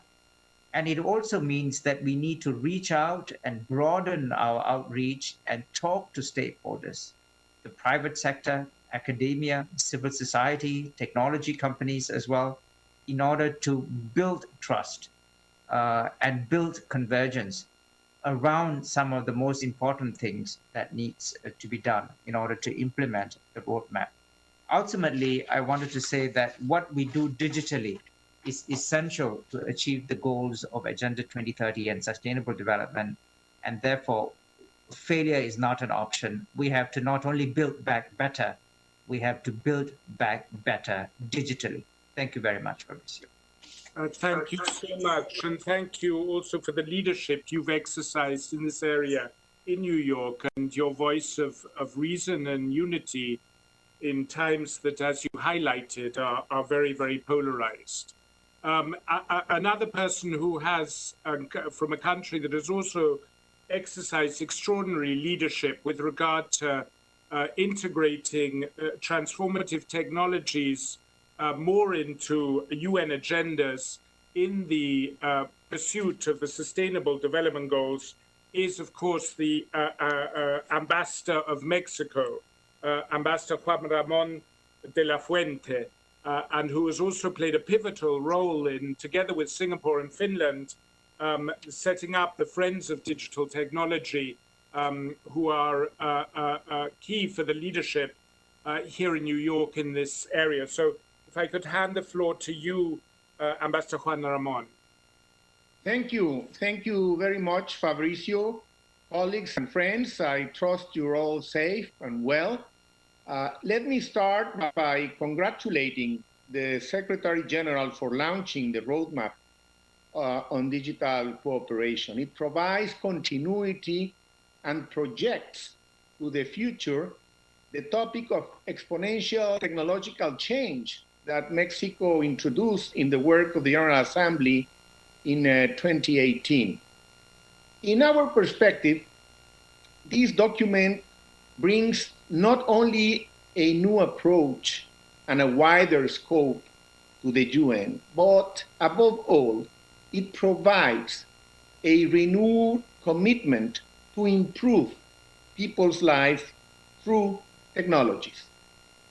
And I'm referring basically to those peoples that we urgently need to reach and who no longer are to be left behind because they lack affordable and meaningful connectivity. The figures contained in the roadmap are disturbing, particularly as one figures how essential digital technologies have become during the COVID-19 pandemic, as it has been said this afternoon. In developed countries, close to 90% of people uses the internet routinely. In contrast, in the least developing countries, less than 20% have access to it. We can no longer accept these gaps. Universal connectivity has become an imperative. We applaud the inclusion of migrants as part of the vulnerable groups that we need to reach. There's no basis to question the contribution they make to the countries where they live and the contributions they can make on our digital economies. We welcome as well the appointment of a technology envoy and also the mapping exercises within the UN system. We trust that these initiatives will bring us closer to the more systemic approach we're yet to see at the UN in this subject.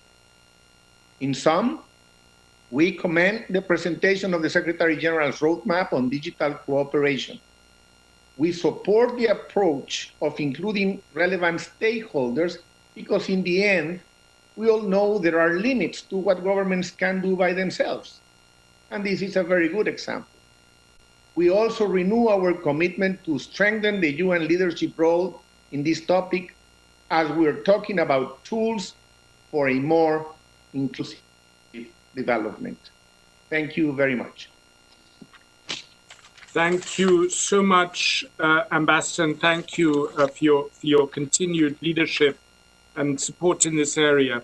I'd now like to give the floor to the Deputy Secretary General of the UN UNCTAD, my colleague Isabelle Durand. Isabelle, the floor is yours.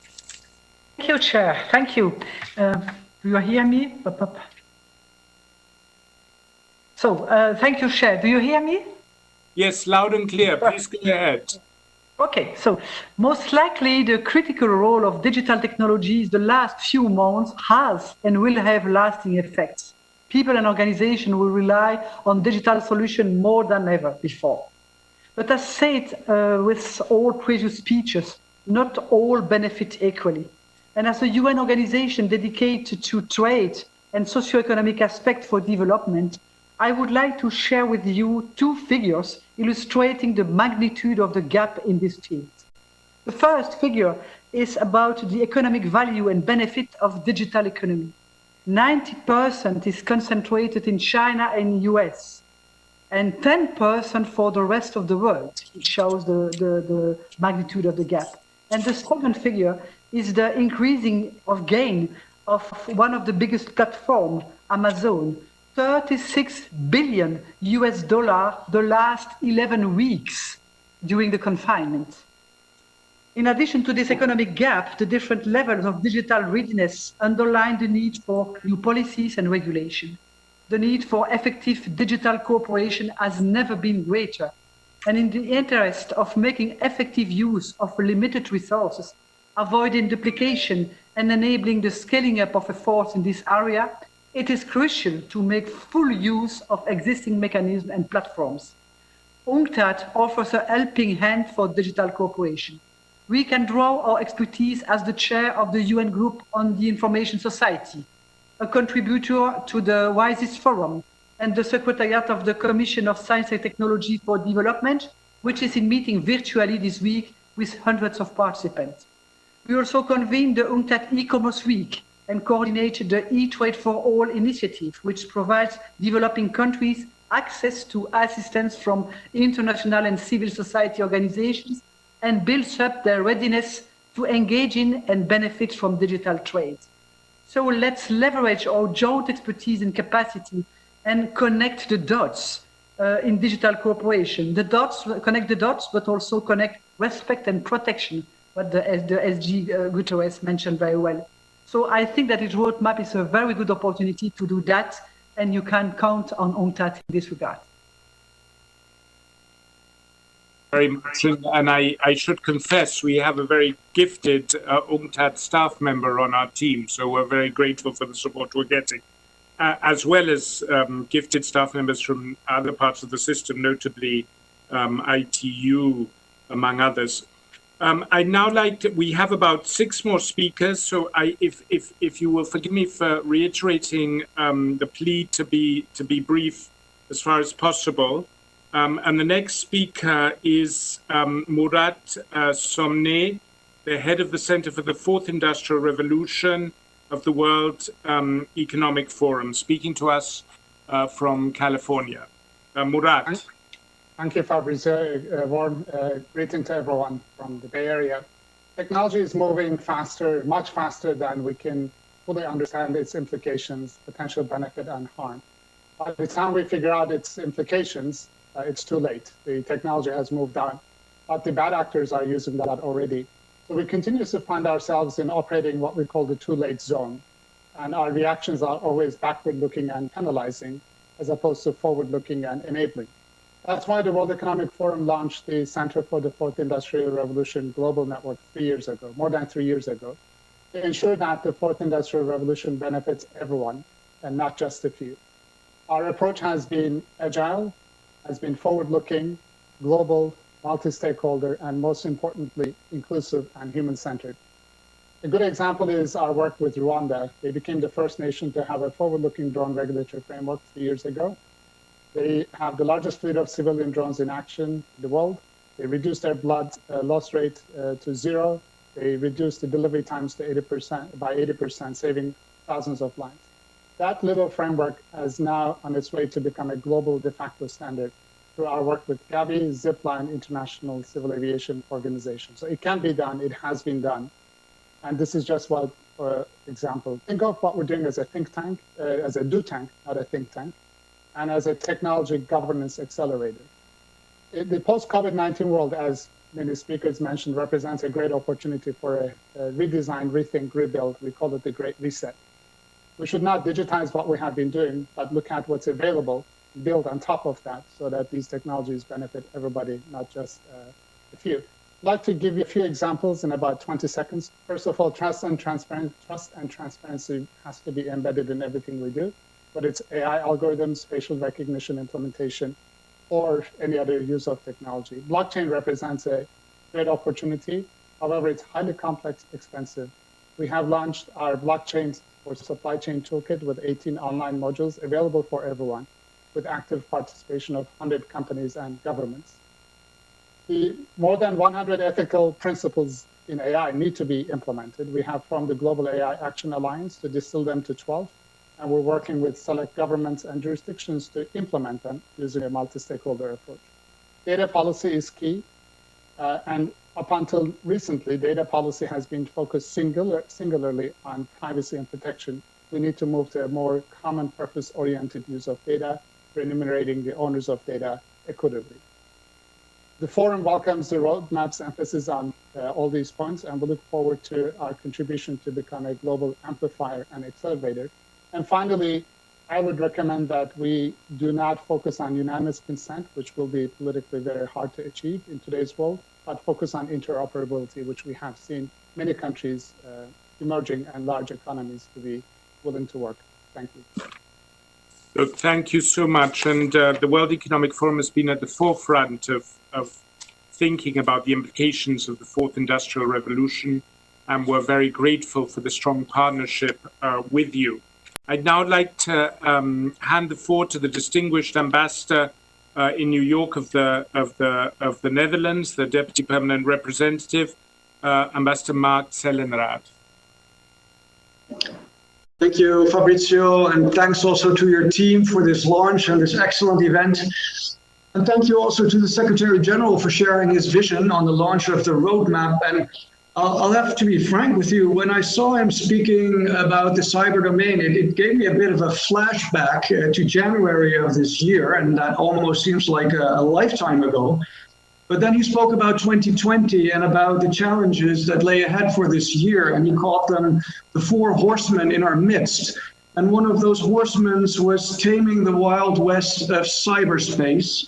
And when I listened to Baroness Shields, and she talked about the children and being a father of three and hearing these harrowing stories, certainly took me back to the responsibility that rests upon all of our shoulders in order to tame this Wild West and to promote the opportunities that it gives, which we also heard a lot about, but certainly also counter the threats.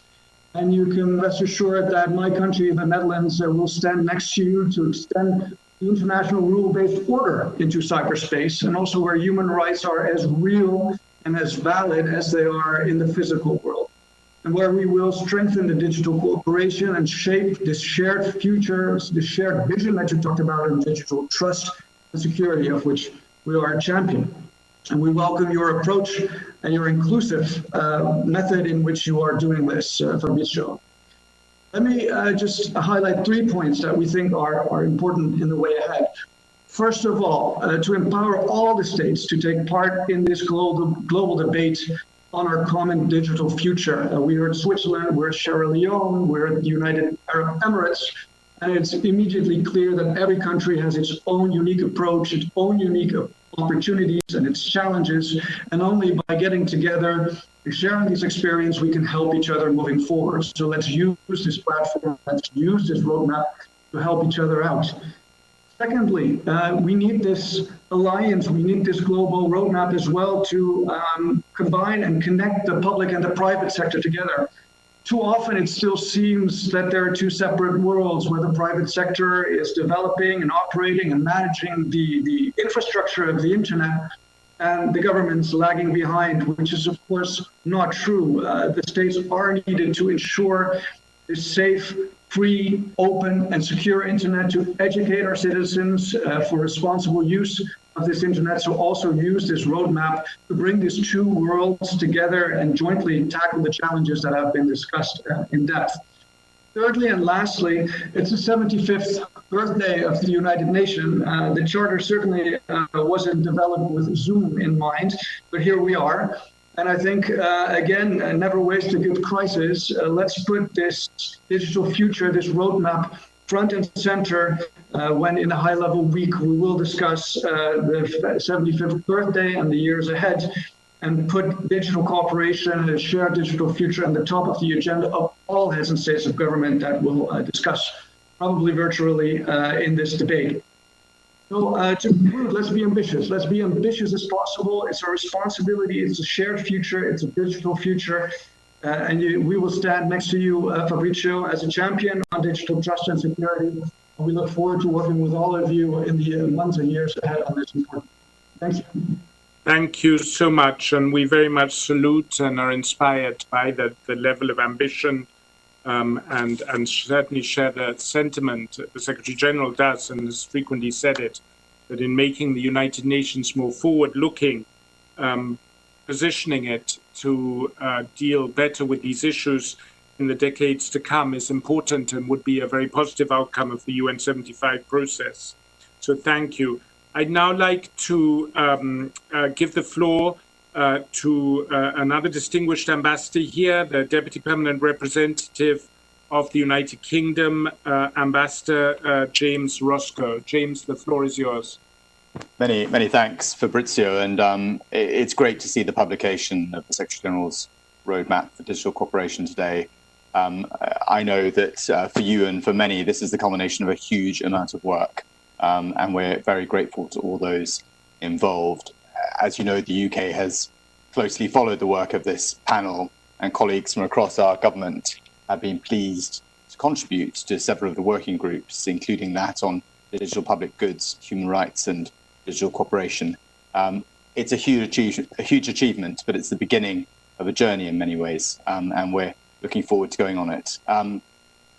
It's been great also to see the way that the UN has taken such a multi-stakeholder approach, and this has been on display again here today.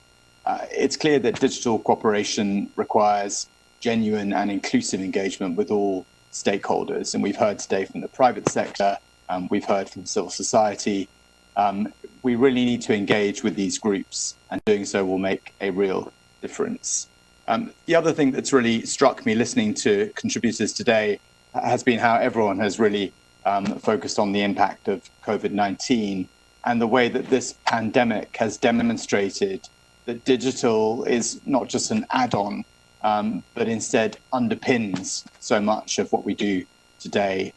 Certainly from our perspective, the tracing apps, the public health advice, the research cooperation, the support for businesses, and the need to assure communication and accurate communication information all require good digital infrastructure. But we've also heard how many still do not have the benefit of these digital technologies.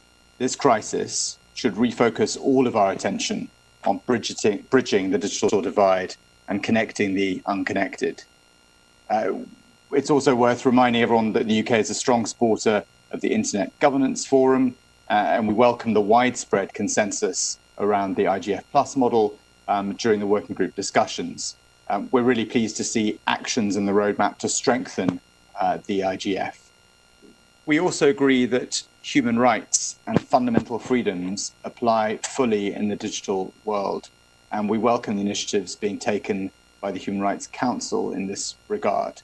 We should continue to raise the profile of human rights across digital cooperation efforts to encourage greater participation and engagement. The high-level panel and the roadmap have made a really valuable contribution in highlighting the critical role that digital plays in sustainable development too, and the UK looks forward to continuing to engage with all stakeholders in supporting the next steps in this work. Finally, we've heard today from many of the speakers about the need to rebuild better in the wake of COVID. Digital technology needs to be at the heart of this effort. We need to embrace the vision of making access universal and ensuring the technology is an enabler of all those things in this institution that we hold dear, delivering the SDGs, enhancing human rights, and ultimately securing peace. Many thanks, Fabrizio.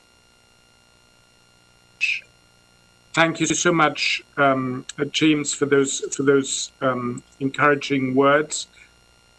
We now have 4 speakers, so I'm afraid we will have to go over time. I apologize.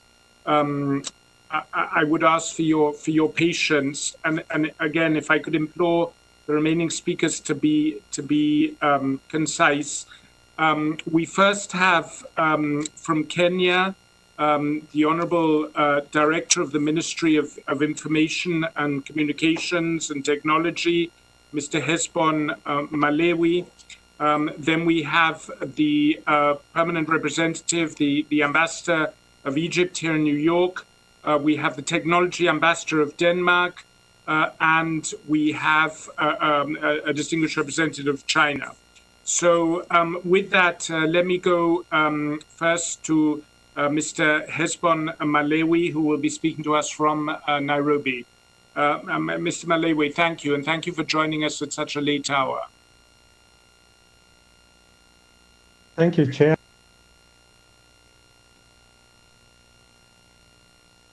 Thank you, Chair. Your Excellencies, distinguished guest delegates, on behalf of the Republic of Kenya, I would like to assure the Secretary General of Kenya's full support and cooperation in pursuit of roadmap for digital cooperation. We are all aware that the internet reaches billions of people world over, including Africa, and whereas this is desirable, it also has its own inherent technology challenges, and especially coping with new technologies and services continue to emerge, thereby creating new possibilities in the digital world. This is quickly redefining new business models, a situation that could not have been predicted a generation ago. To growth, Kenya is projecting on digital transformation in the economic sector. Consequently, Kenya has identified 5 key pillars towards attaining digital economy. Secretary General, sir, this is only possible if there exists digital cooperation internationally and with all the stakeholders. This will ensure fair rules and regulations for the benefit of all across the digital divide. This is possible when open debates and regular reviews to ensure emerging issues are taken into account. Lastly, we see that COVID-19 has changed the lifestyle world over, with more turning to technology to mitigate on emerging challenges. Digital technology is now on the increase for school learning, telemedicine, business, and communication apps.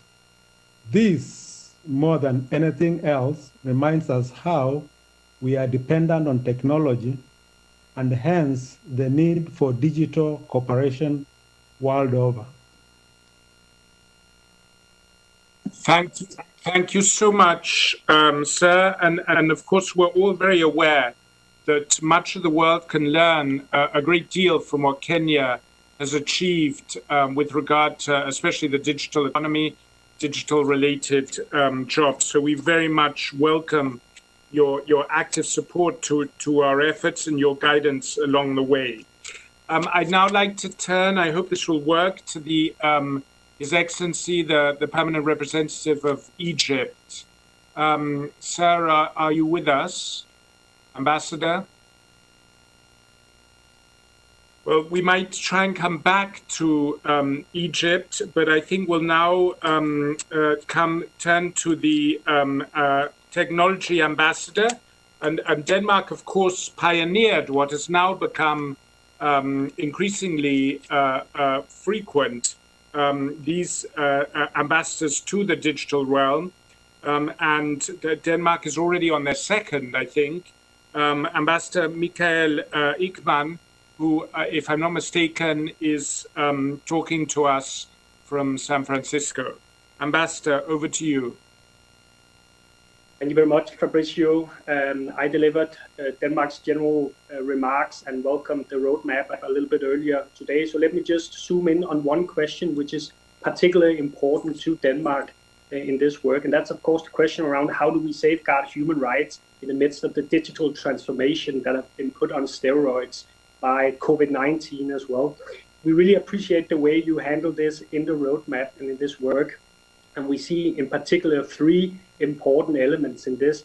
One is the question about digital inclusion and closing the digital divide. Leaving no one behind is also key when we talk about digitalization.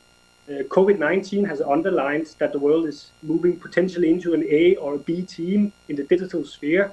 And this is not only about connectivity, though that's a critical question, of course. This is also about skills, education, inclusion of women, girls, and young people around the world in the opportunities of digitalization. The second question, which is equally important, is that unfortunately we're seeing a rise of digital authoritarianism.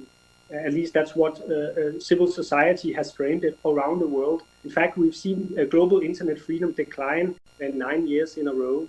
And this is also a question of, as the next 4 billion internet users come online, what kind of internet will we experience collectively?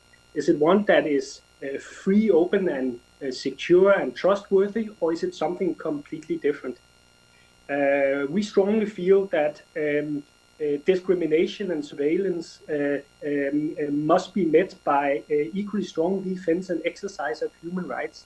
And we are very happy with the strong emphasis on this in the roadmap.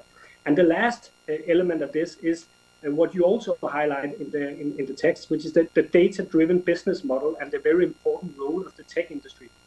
You're very right, Fabricio, that I am sitting here in Palo Alto, not that far from where Murat is. And as someone whose day job it is to engage with the tech industry and has done so for the past two, three years, I can say that at times it's a quite sobering experience. Some companies have been extremely engaged and proactive, and others have become have been a little bit more reserved in terms of having the dialogue on these tough questions.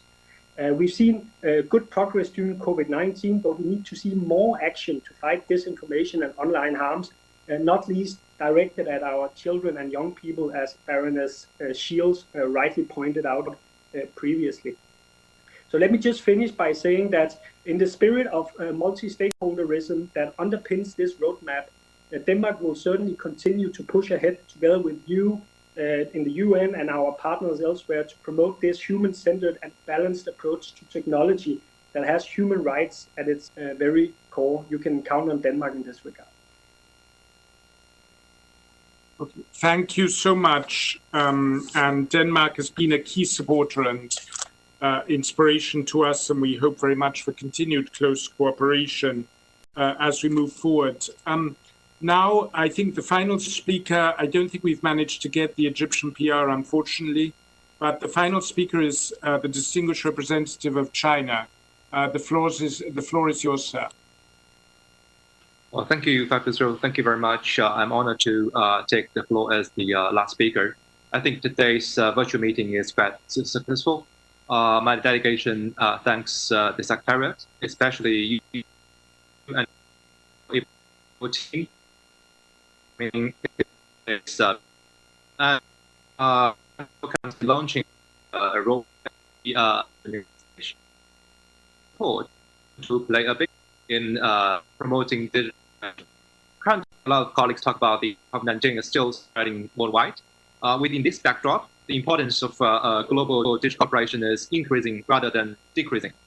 In terms of the world economic recovery and development, online working, medical treatment, education, e-commerce, etc., are equipping the new life and working style, as well as opportunities for humankind.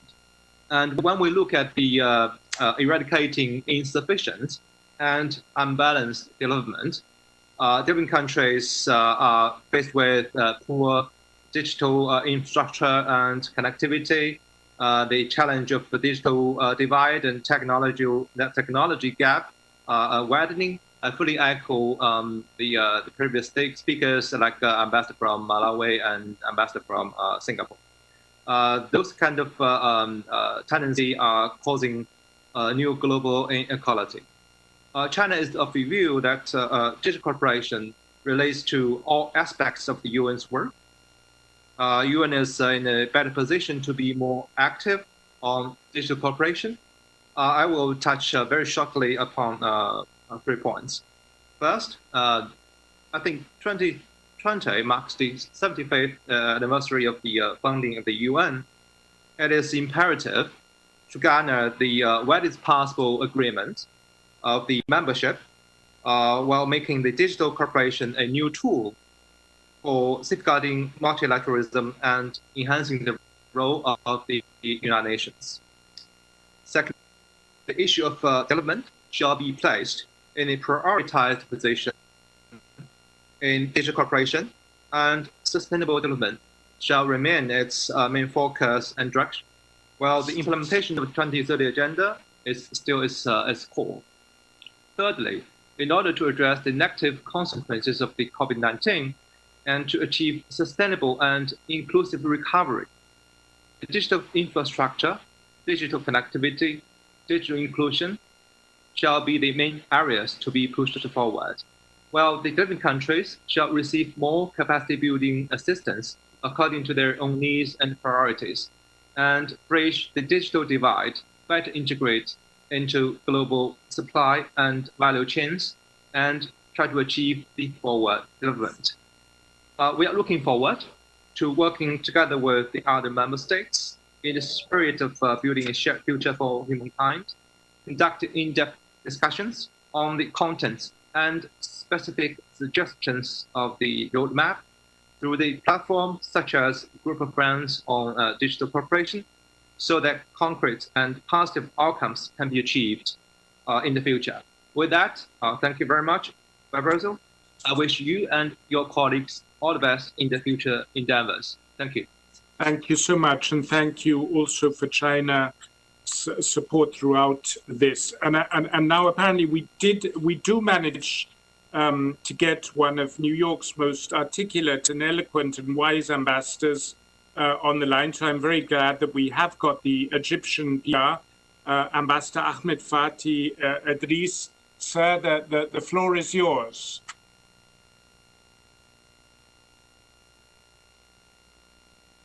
Maybe I spoke too hastily in hope. Do we have Egypt? Ambassador Idris? Well, I'm afraid this is like the commercial break in the Netflix series. You know, we'll have to keep the suspense for next time. We'll start with Egypt, so we all have something to look forward to when we reconnect. I'd like to thank you all for participating. I will say a few brief concluding words, but I won't try and sum up what was such a rich and useful debate. I mean, many spoke of the background of COVID as a magnifier and exacerbator, both of the upsides of connectivity and the downsides of it. COVID-19 has been an unprecedented challenge for us as human beings, for our economies, for the provision of social services, for our human interaction. It has been a very severe trial, but let's face it, without the benefit of digital technologies, it wouldn't have been a trial, it would have been an unmitigated catastrophe. Digital technologies, for those of us who have access to them, have quite literally been life-saving. But that point shows just how painful and dangerous the absence is of access to those technologies. So I think the conclusion is inescapable as we talk about digital cooperation, that the first priority, and many speakers made this point, I think all speakers made this point, the first priority has to be universal connectivity. And the second priority of our work has to be universal connectivity. And dare I say it, the third priority for our work in digital cooperation has to be securing universal connectivity. But having said that, connectivity has to be affordable, it has to be meaningful, and it has to be safe. Digital technology has played a huge role in helping governments take safer measures to respond to the virus, in helping countries cooperate on cures and solutions and vaccines across borders, in promoting public health messages, in securing education, etc. But it has also been, and many said that, the source of an incredible spread of dangerous misinformation. The point was also made against the context of what we're seeing in many parts of the world, that digital technology has been used creatively to promote action against racism. But let's face it, digital technologies have also been used very effectively to promote xenophobia, racism, and hate speech at the same time. So it is undoubtedly a huge benefit, but a benefit like previous technologies that needs to be managed, as humanity has always managed new technologies, to maximize the benefits while protecting the public good. Now, coming back to what we said was the first, second, and third priority, universal connectivity, I think we have to recognize that having reached the first half of humanity, reaching the next half is a much harder struggle. And one side of it is, of course, the infrastructure issue. But what I've learned recently is that that's just a small part of it. I mean, the technology is there. The ability to build infrastructure to the extent it doesn't already exist, to connect everybody, is not such a difficult task. More difficult are some of the policy frameworks, the regulatory frameworks, and of course having affordable financial structures and financial incentives, as Malawi, the ambassador from Malawi highlighted. So we need to look at this comprehensively, and of course the challenges will differ from place to place. So there's no single recipe.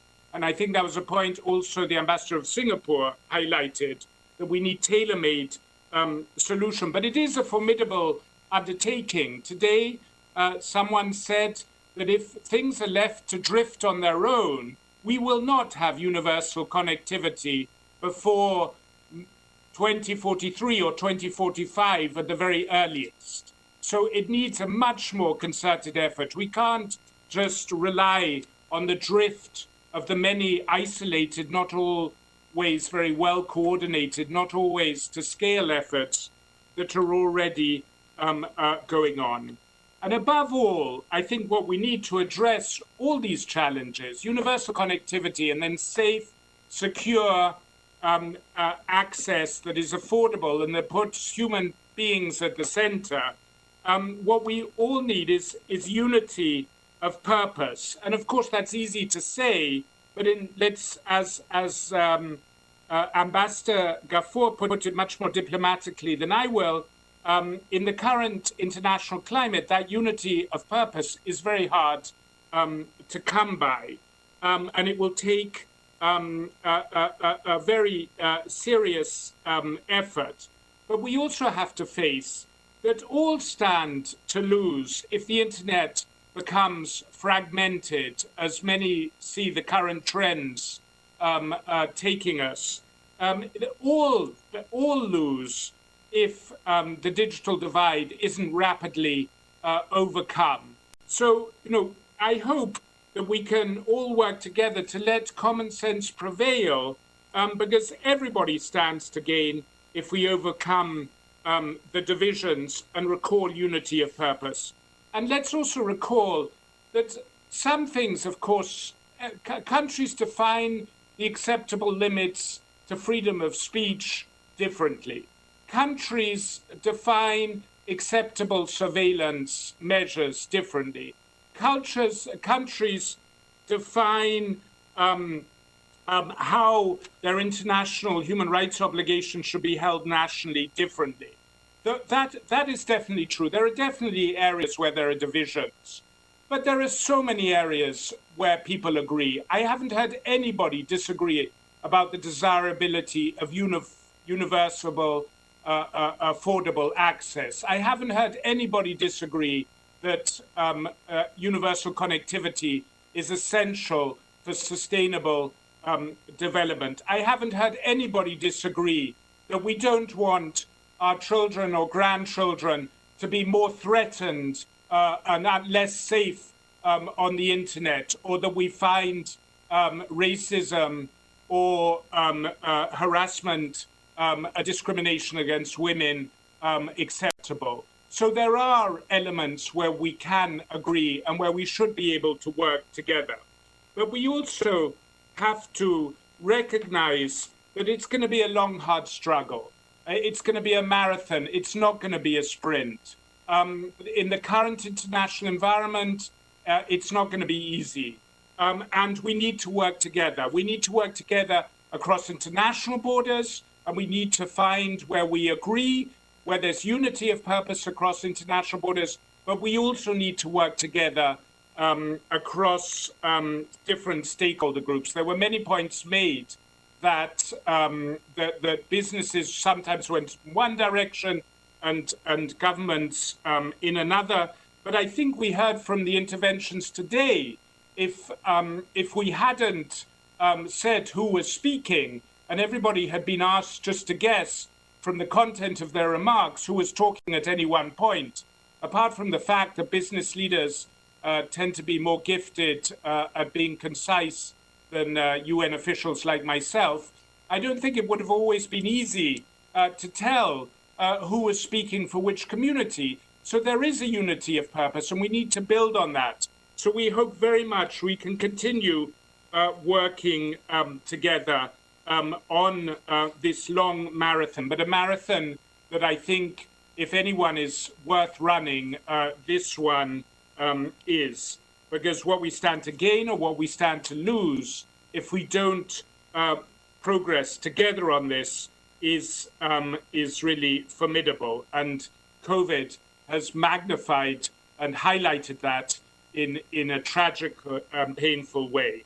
I would, before I shut, just like to say that we will be going into much more detail on individual recommendations in events that we're going to stage with many of the champions that helped us out in this exercise on Friday, that's tomorrow, if I'm not mistaken, and on Monday. And we'd welcome you joining us for that.